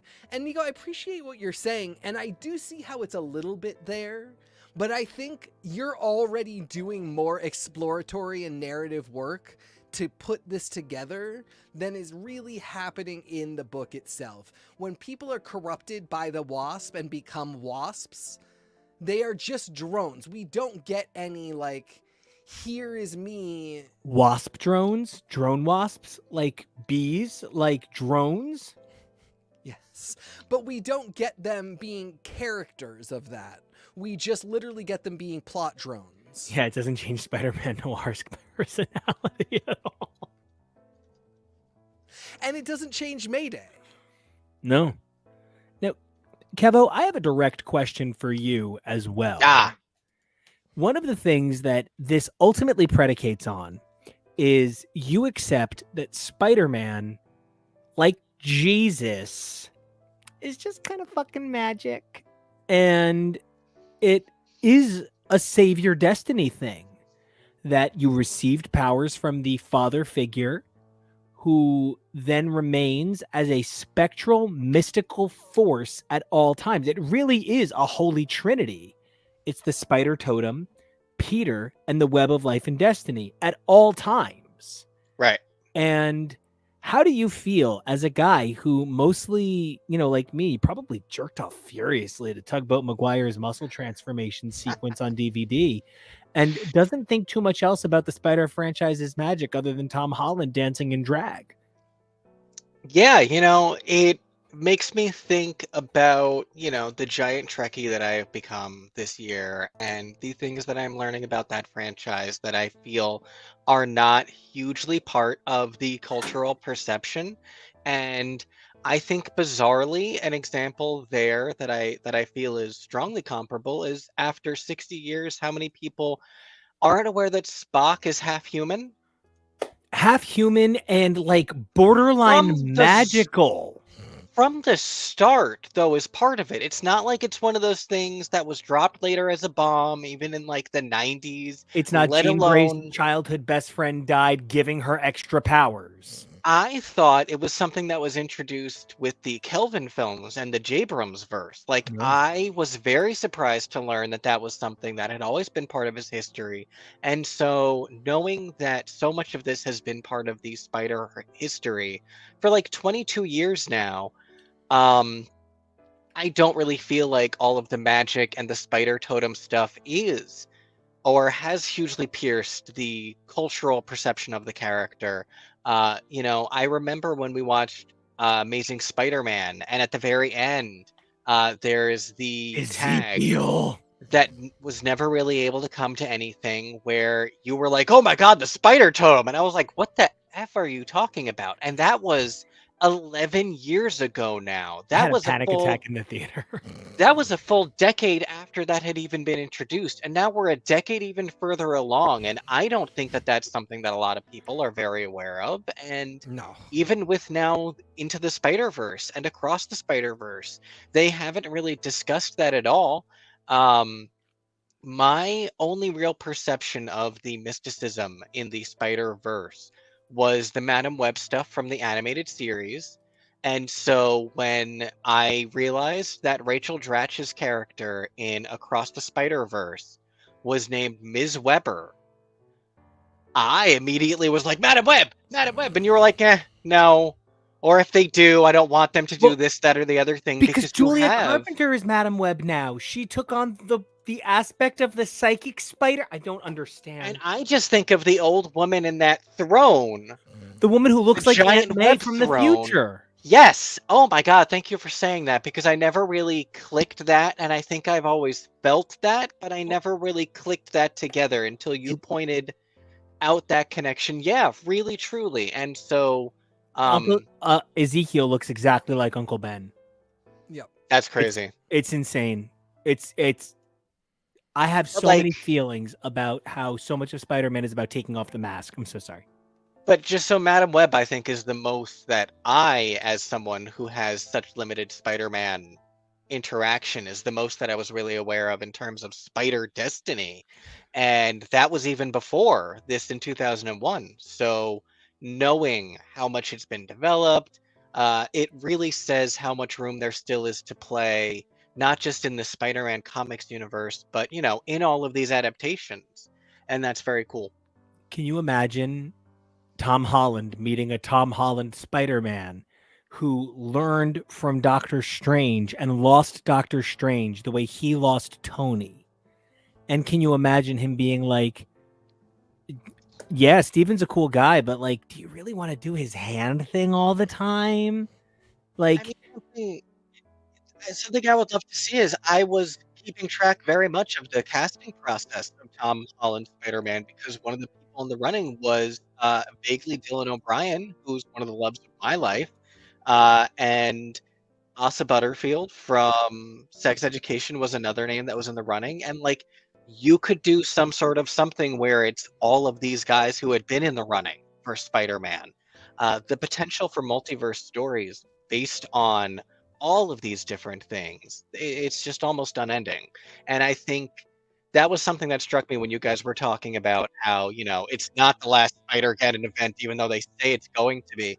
I think something that would be really funny instead to do would be a story of Peter, for example, having an interaction with someone who is in the middle of 3 Spider-Geddon events from now, and instead being confronted with the fact that it is so unending, and every time it happens, you think it's going to be the last one, and instead, the story being, no, it's an unending cycle, and you're going to be dealing with this forever. And that was something that I feel, you know, in my youth, Buffy at times really pointed to, this idea of the fight is unending, and that doesn't mean you stop. I love everything you're saying, because this idea that, you know, people might not realize it, but Buffy Summers' name is Summers, right? Like Scott Summers, like leader of the X-Men, leader of the Scooby Gang. I'm so glad that they didn't waste Dylan O'Brien on a character who is incapable of growing into adulthood, because when Spider-Man grows into adulthood, they're going to recast him.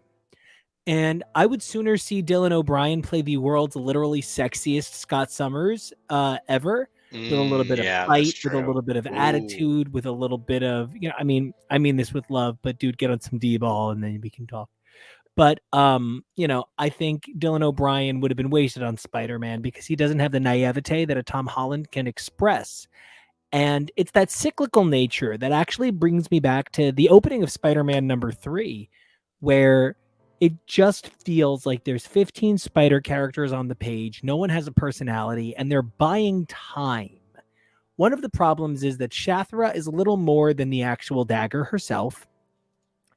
And I never feel that what I'm given is a spider world. I feel that I'm told that through this event, in many ways, through Spider-Man 1 through 7, it's almost like they're saying Spider-Man by himself could function in his many iterations in an Onslaught, in a Secret Wars, or in I almost said Secret Worlds, but like kind of, yeah, like Spider-Man. You just named the next event. Yeah, he by himself could represent a hero's reborn world, is what I'm kind of trying to say.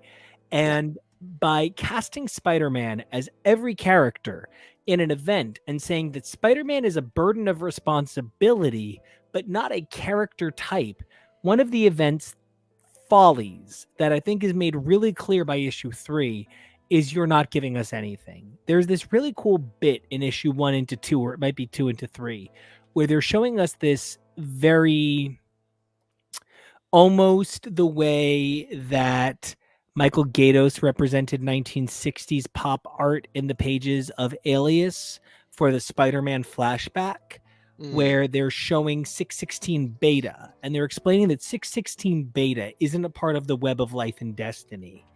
And in that, one of the things that happens is they remind us that there's always an out. Spider-Man will never have real consequences. I have what I'm going to start calling, thanks to Kevo's nomenclature, FFS.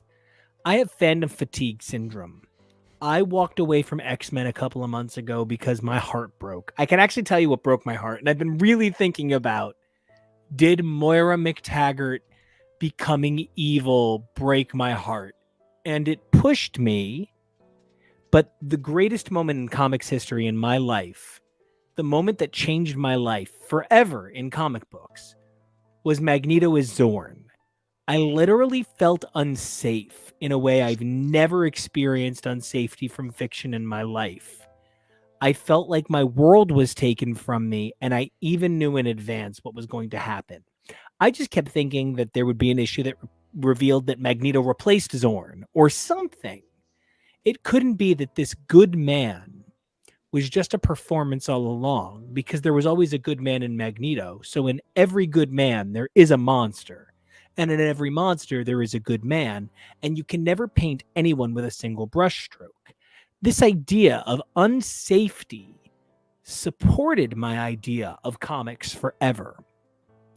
But there is a moment in Spider-Man #3 where they're buying time, where I become really aware that this is not moving forward. This is not going somewhere dangerous. This is not going somewhere exciting. Spider-Verse promised me an escape from what X-Men could not, which is X-Men is a million people, and even when you kill Warpath, Thunderbird comes back from the dead, and when you get rid of him, you'll have Neil Shara come back, because Neil Shara is the greatest character in the world. It's just going to be a cycle. I was promised with Spider-Man it was one man, and when he left, Ben came in, and when Ben left, someone else came in. And I find myself sad that I realized in issue 3 I was never going to get the adultification of the Spider-Verse I was promised, and instead would need to be okay with the franchiseification of a good idea. It changed the way I read the book forever. I checked out. I still really enjoy it. It's still really cool, but it's cool the way Law and Order is cool now. I know the beats. I know how it's going to go. We're going to catch the bad guy. We're going to save the day. But I am never again going to get Lenny Briscoe's fight with sobriety, and I am never again going to get Benjamin Bratt cheating with Jennifer Garner before Alias. I'm never going to get Jill dying in the car next to Sam Waterston, and I'm not going to get... So I basically got through masturbating in middle school with Angie Harmon, so thank you to that. Hottest woman on earth for like 10 years. But anyway, thank you, Angie Harmon, for everything you gave me, and you gave me a lot. But I'm not putting up a hashtag for that. You shouldn't. It's disgusting. But hottest woman on earth for like 10 years of my life. Her and Marissa Tomei back and forth. So Spider-Man will never break out of this mold. TK, what do you think about the idea that Spider-Man, even the Spider-Verse, is now beholden to a pattern? You know, I don't really care about Spider-Man being beholden to the pattern. I get why that has to happen. The Spider-Verse being beholden to the pattern has been the tougher pill to swallow, and was the tough wrestling match in this particular set of issues, because there is so much good stuff and so many good characters and so many great concepts that get pulled in only to be kind of just strewn about on the floor for, you know, a little bit of extra seat filler, set dressing. Mayday being one of the huge ones. Just a character that I think continues to have unending potential, but to be kind of ignored, and she shows up in this just because you can say she was there. And a decade ago, they were still flirting with the idea that she might be really important. So rather than dealing with those beats of her plot importance that they've seeded, they kind of just make vague, stupid one-line references to them Truly. that don't really do her justice. Similarly, Silk, who is the central... She's the fulcrum of the Spider-Verse now. That's just kind of like, oh, by the way, Silk is now the fulcrum of the Spider-Verse now. Kevo, do you remember It's how not Holland? an I just want to earned- give Kevo an idea. Do you remember how Holland Roden's character Yeah, on please. Teen Wolf became like 10 times more Yeah. important than everyone else? How Willow became 10 times more important than everyone else? Okay. Silk makes them look like dumb babies.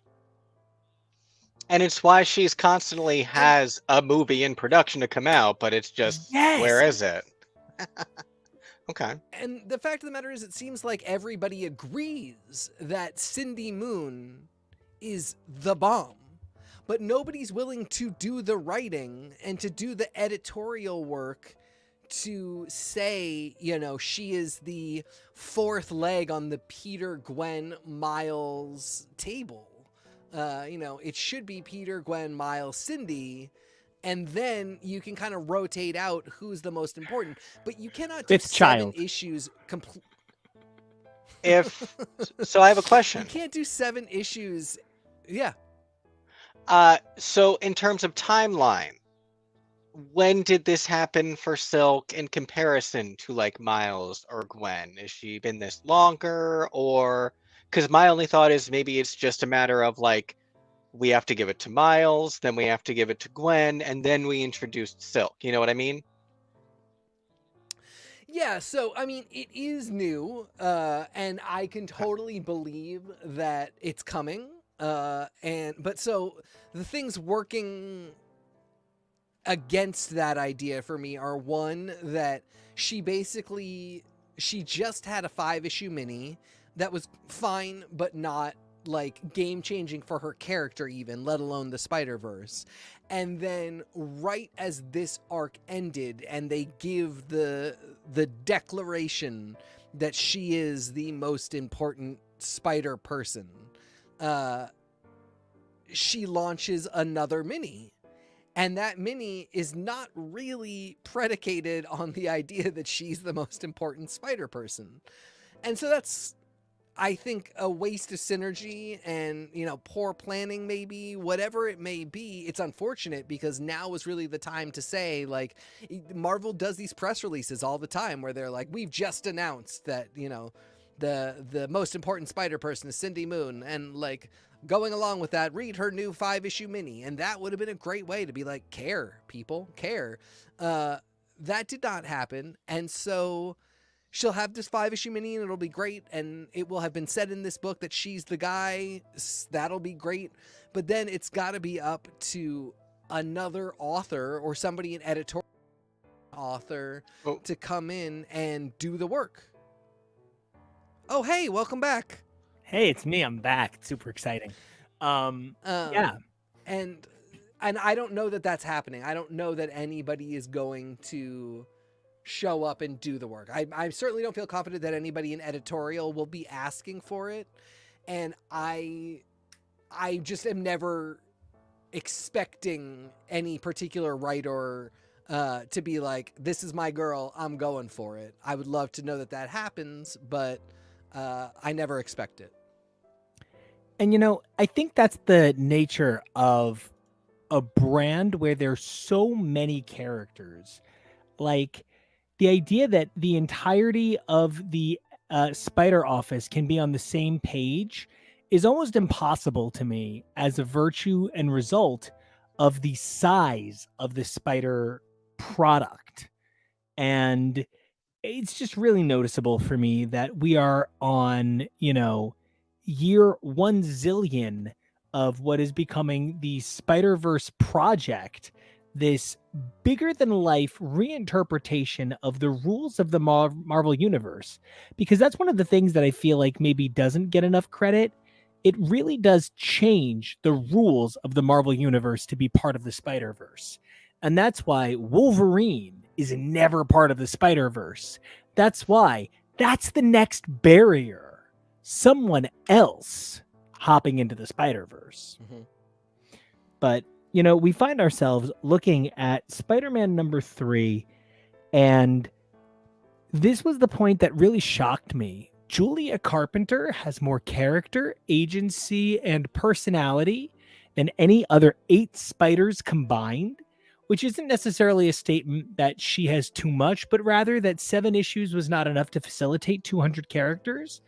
And Julia Carpenter spends so much time not being other women, it's just insulting. She spent years not being Jessica Drew, and now she spends years not being Mrs.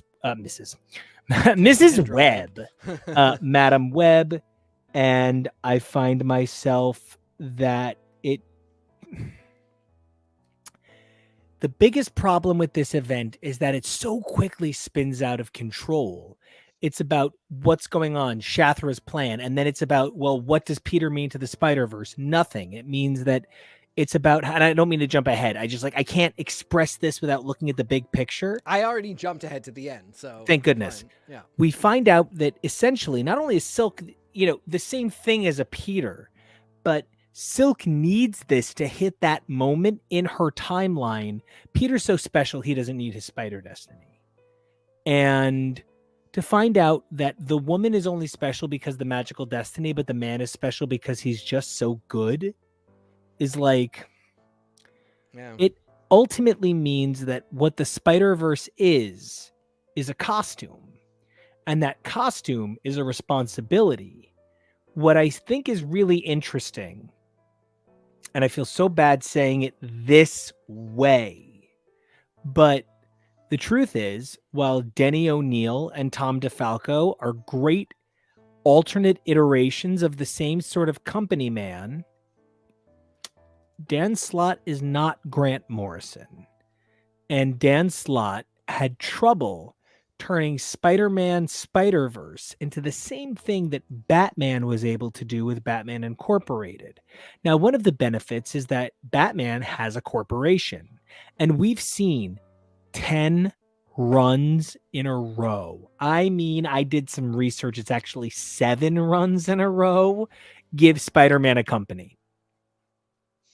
7. Now, that's not all in Amazing Spider-Man. Some of them are in side titles. But at all times, Spider-Man has a corporation he is running. And he's always kind of failing. Yeah. And that's the real problem is he doesn't get 3 years running Spider Inc., the thriving Spider-Man company. It's always like, by the skin of his teeth, nobody died today and I can eat. And, that was one of my big critiques with Renew Your Vows, is we were still clinging to this idea that Peter can't be successful. He always has to be scrapping and surviving because, he's the everyman, and we want to feel like we identify with his struggle. But I think him being successful and that not being easy is a believable struggle that a lot of us go through.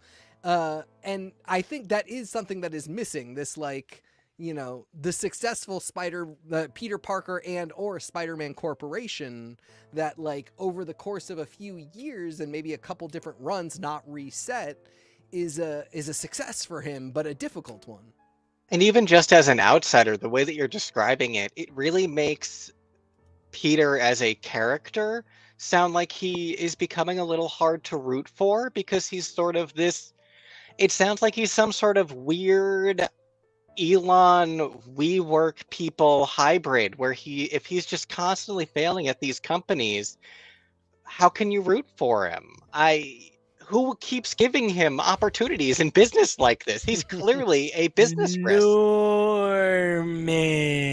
But then how is that, the story has to at a certain point then become the world having this perception of Peter being a failure. And the world also has a perception of Norman as being a sociopath, so there's that too. No surprise that he does bad business investments.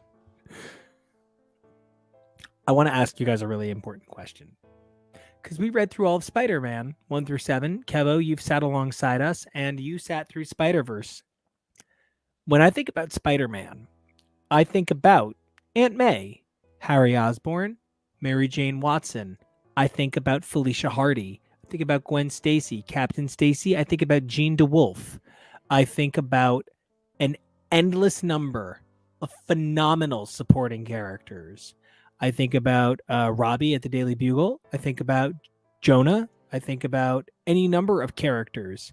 Betty, right? Yeah. None of them are in any of this. They're not in Across the Spider-Verse. They're barely into the Spider-Verse. They're not in Spider-Man 1 through 7. We get multiple alternate versions of our Peter. Like, not even like alternate versions of Peter. Alternate versions of our Peter. We get the Insomniac Games Spider-Man. But we don't get the supporting characters. I'm never here to just talk about Sherlock. If you don't have room for Watson, if you don't have room for Moriarty, I don't know that you're looking at the actual story that was crafted. Now, that's well before women even factored into these things, right? Sherlock. Irene Adler matters, but, kind of. I bring myself to Spider-Man, where the women of Spider-Man define that cover. Jess, Julia, May, Gwen, Felicia. And I think about how the women of Spider-Man are a statement unto themselves, the Spider Women. And that's why they're getting a film, and that's why they are so central to our understanding of women in comics. Where were they in any of this? The women we saw were reflections of Peter, not their own women. Does Spider-Man, as a Spider-Verse, leave room for other people, or does the Spider-Verse suffer from the same self-important, egocentric, I'm the only one in the universe that Peter puts on himself to create the context for the most important superhero in the Marvel universe being a random guy? Well, I mean, I think it goes back to what I was saying to Kevo earlier when I was explaining the Cindy Moon situation, which is that, like, it's not enough just to say these women are all really good. They're all awesome. You have to tell me the stories and show me the stories. And that's why I said it would have been really nice to have a companion book with Julia Carpenter and Aranya doing all of the mystical back-end work that they were doing to get here. I mean, it would have been great to have another book that was the women on this cover, Jess and Felicia and May and Gwen and Julia. You can't just put them in a couple scenes, have them be badass, and go, can you... It's that, Aaron Sorkin, these women... These women getting OP crushed women. by vending machines. Can you believe women get up every day and exist? It's just so Boobs. patronizing. And, at the very least, the credit I'll give Sorkin is, though he was very patronizing, CJ Craig was a complete and total badass. Donna was a complete and total badass. And they got the plots and the stories for it. Not always perfect, but, a solid Do amount you of... know who Nellie Bly is, Jed? I was not going to give poor Abby the same creds because, unfortunately, I don't feel that she gets the proper badass treatment that she deserves. Well, at least she doesn't take a train to Mandyland. I mean, there's some truth to that. So yeah, at the end of the day, you can't just write one scene in which Felicia does a high kick and goes, none of this is no sweat to me, and go, Fuck the patriarchy. Can you believe how badass she is? No, I'm going to need an entire issue. I'm going to need an entire series. Then I'm going to need a volume 2 and a volume 3 of that series, not written by an older white man, in which these things happen and are proven true through storytelling. Spider-Verse has all of the room in the world for these things, and it says that its mission statement is that they are true, but it is not living those values. You want me to think hobby is cool? Give me a girl hobby. Give me a female spider punk. That's it. Because men are always bucking tradition. Men are always busting the patriarchy. Give me a woman doing it. You want to show me some counterculture? Show me some counterculture. But also, give me two teenage girls on screen together at the same time. It's as I was saying, like Mayday doesn't need to Ghost Spider World. Mayday doesn't need to fade into the background because Gwen is now here. There are more than two teenage girls on the planet doing cool things at any given time. It's not implausible that they'll both be around kicking ass. And I think that people love to be like, oh, well, go write your own or go this, go that. And I think, you know, I'll do it if they'll let me. The people are out there, and there are people who want to write this and do this, and it's a matter of giving those people a chance and looking for those people. And, you know, it's what I say about pretty much every avenue of art when it comes to using the same crusty, old, problematic, potentially, people to make the same art over and over again. Especially in this day and age of the 2020s, you can't convince me the talent's not out there. You're just not looking hard enough. Especially in this day and age, it's so much easier to find people who are clamoring to do this kind of thing, who are very talented people. You know, look around for the people who are asking for these stories and who are already writing stories like what we're talking about and what we're looking for, who are just looking for the opportunity to be tapped by a major publisher like this and be brought in to tell the sort of stories from the marginalized voices that we're talking about. And they're great stories, and they're fresh stories, and they're exciting stories, and there's so many you know, new voices that we should be hearing. And, you know, it's because of that I find myself at maybe a disrespectful place about the way the story comes to a conclusion. It's just sort of, oh, they defeat Shathra because Silk realizes she's the golden spider they've been searching for the whole time. And she can use the dagger not to unmake people, but to not just remake people, but like seemingly as like a magic endless font, and just sort of starts poking reality. Spider-Man did get stabbed with it and was unmade, as Jessica Drew was, but it turns out that only unmade his spider side, and the Peter side is so good and so powerful a hero, it still saves the day. And in the end, they all just stand around a bunch of spider people on a rooftop clapping and patting each other on the back. That when Shathra turned into a giant giga hyper person, there were a bunch of spider mechs. They're all the canonical spider mechs. There really are like 4 or 5 of them, and they are which really is cute and cool and fine. Yeah. But like out of nowhere and unnecessary and kind of unearned.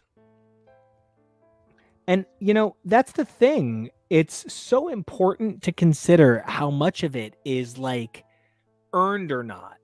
And my frustration winds up being that Spider-Verse earned this conclusion, but did Peter, did Cindy, did Aranya, did any of our other heroes? I don't know. No. I do feel compelled to feel done. You know when like you have a really terrible orgasm, but you're done, so it's done, and you need a little time before you get going again? That. I didn't have a bad time. It was still sex, but the ending was so sudden and so abrupt, and it took so much of the celebration from me. No one won because of their spirit. Nobody had something so unique about them that when they touched Shathra, it burned through her. The closest we got was even Wasped. Miles hero worships Peter so much that he broke through the programming, but that didn't read like Miles is such a powerful person. It read like Miles is so obsessed with Peter that he broke through it. And then that makes it again. Peter is the main character. Silk is here because of Peter. All of these other spider people are still here because Peter. So taking Peter off the board, removing him from the web of life and destiny, didn't actually remove him from any component of the story. It just made the story seem incomplete. adding Peter back didn't even so much make the story seem complete, but it actually made it all seem, in many ways, because of the nature of the way the opening and closing of 1 and 7 are framed, it just made it seem like it was all a dream. And again, outsider, sorry, go ahead. outsider, yeah, no, that is what it sounds like. It does sound just sort of like Peter is so special. It doesn't sound like Miles is so special. Or Cindy That's is not so great. special. Yeah. But the book will still say that. And then, of course, to cap it all off, we just throw in another random Spider Boy out of nowhere, unexplained. And I'm sure we'll get there. And that's great to create a new character. But it's not great because we didn't need it. And we have work to do on the characters that we have. So and you couldn't make him milky or white is the thing too. He's this little ginger, and that's such a choice. Yeah. So the other thing about it that kind of has me thrown off is that when this book was pitched, it was pitched as, from what I remember, and I could be delusional because, I am always suffering from spider drag delusion. I'm a web weaver like that. I was under the impression this was 12 issues, guaranteed to be by Slott and Bagley, unless one of them got hit by a plane of falling spider people. And now Luciano Vecchio is taking over for the next arc, which is versus Electro, not Spider-Verse. So wait a minute. This was never a specialty spider title. This was never Dan Slott leaving Spider-Man as he approaches 600. I'm guessing he's 600 years old. He's been writing Marvel stories since 1990. So he's at least pushing 60, 65. And, I thought maybe this was him bowing down, sort of the way Claremont has moved on to X-Men Legends. Not that these writers don't deserve to keep telling their stories, but when your story isn't changing to match what's going on now, your story has to end because you're refusing to keep up with the time. Guys, I still feel 25. I still feel 27. Parts of me still look 27. But I don't get to say that it's still 10 years ago. So when these writers say that my story is where my story is, get with it, that bugs me. You're not Ultimecia doing a time compression. It's not how it works. And so this idea that Spider-Man #1 was pitched to me as the final Spider story, and there is an annual that is part of a 6-part annual series featuring Agatha Harkness stepping in as Spider-Man, stepping in as an X-Man, stepping in as Iron Man, going on for a month, that this is going to tie into, that Luciano Vecchio is taking over the next arc, and the next arc is about Electro, who is who you go to when you can no longer do Spider-Verse stuff because of the timing of Amazing Spider-Man 2 and Jamie Foxx's giant pecs, I guess. But, he was also like that big villain in Web Warriors when it kind of finished. That's because that's when Amazing Spider-Man 2 was coming out. Right. And it's just very much the okay, Spider-Man has laid down whatever roots it's laying down now. Here comes an Electro story just to remind you that, Spider-Man has a rogues gallery. And it's just all beats we've seen before. And we've reached a point where, while beats we've seen before can be inoffensive and not bad, the story might not be bad, the writing might not be bad, what it means conceptually and what it represents in the greater whole, that's not really very good. And that's where we just kind of have to go, sorry, I cannot. I was with you for the 7 that seemed to be the thing, and those have their own problems, but I will evaluate them. But no, I'm not willing to stick in for... literally just shrug, because I don't know what I'm sticking in for, and it certainly was not what I was pitched or promised. So no thank you, I can't do that anymore. That is one of the things that leads us to needing to take hiatuses from comics.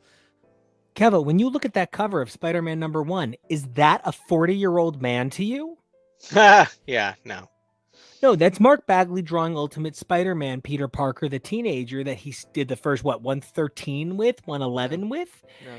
But who we have here, who I'm looking at, is Spider-Man the corporate entity, not Spider-Man the character. It's so fitting that the previous volume of this was the J.J. Abrams and Son volume, because that already kind of sullied the title.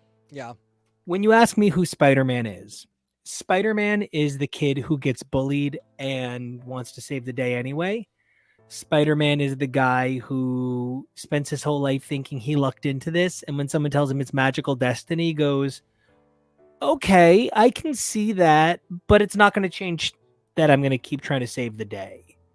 And Spider-Man is a set of principles, right? Like, I was raised Roman Catholic, and I have decided that organized religion is not for me, and I'm a much bigger fan of disorganized faith. And I have my own set of rules and whatever. But while I have some real problems with the structure of organized religion, the idea that, be good to people, harm toward none, do what you will. Like, these tenets that exist in many religions, not just one that I was raised in, are actually the tenets that define Spider-Man. And I kind of think of them as, the kind of like the Brooklyn spirit. Like, they're that New York, Queens, Brooklyn, I got to fight to be an immigrant's kid, come up and make the difference. That strong spirit of a young Jewish man trying to write stories, coming home from war, broken by the world he's seen. Like, the spirit of Spider-Man is that tomorrow you will do better, because tomorrow you have to do better. That's Spider-Man for me. He's not 8 legs in a circle on a costume. He's not a couple of people in an identity.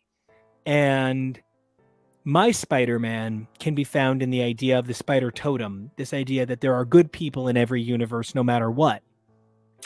My Spider-Man is not a guy whose powers are defined and rewritten by a single dagger placed at an awkward moment in a plot point.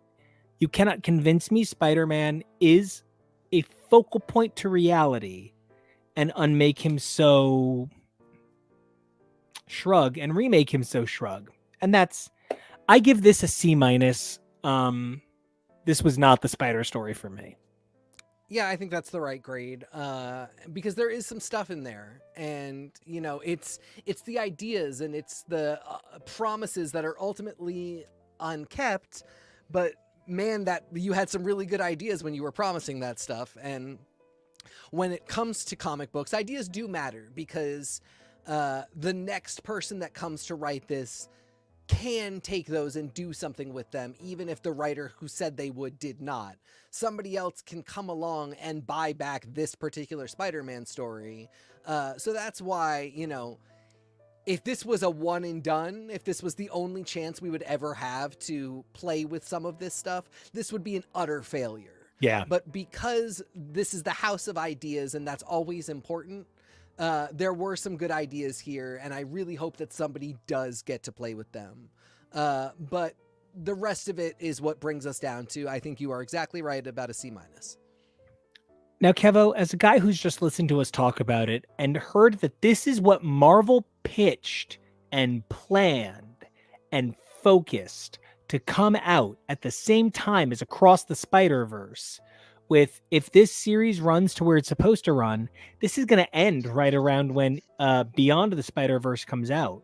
How do you feel about what you've heard is what Marvel thinks is the matching component to go to the comics for?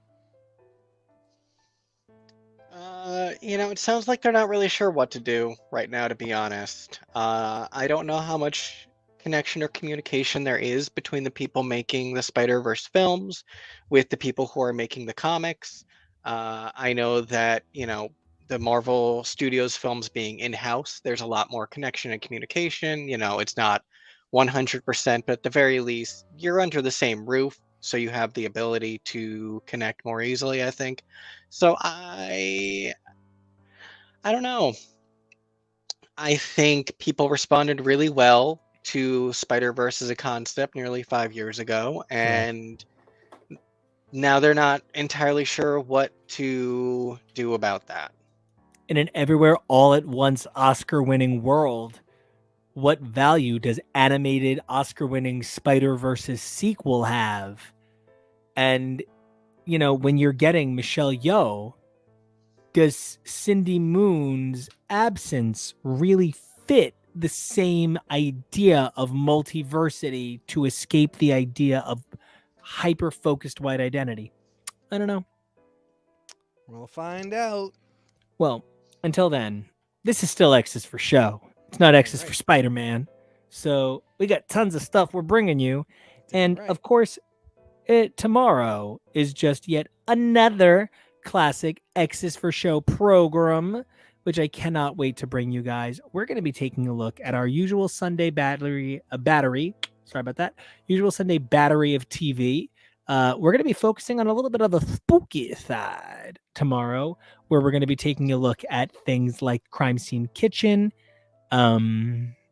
based on a true story. I want to be like Boats, because that's its acronym, but it's based on a true story. A little bit of Secret Invasion, and then of course all of the classics you love from us. Checking in on our reality TV binging. Exactly, and we can't wait to bring you guys all of that. So, you know, what are you guys most excited about tomorrow? I know I'm pretty excited to finally get some real food trucks road race on the table. Secret Invasion. I'm really excited to talk to you guys about it.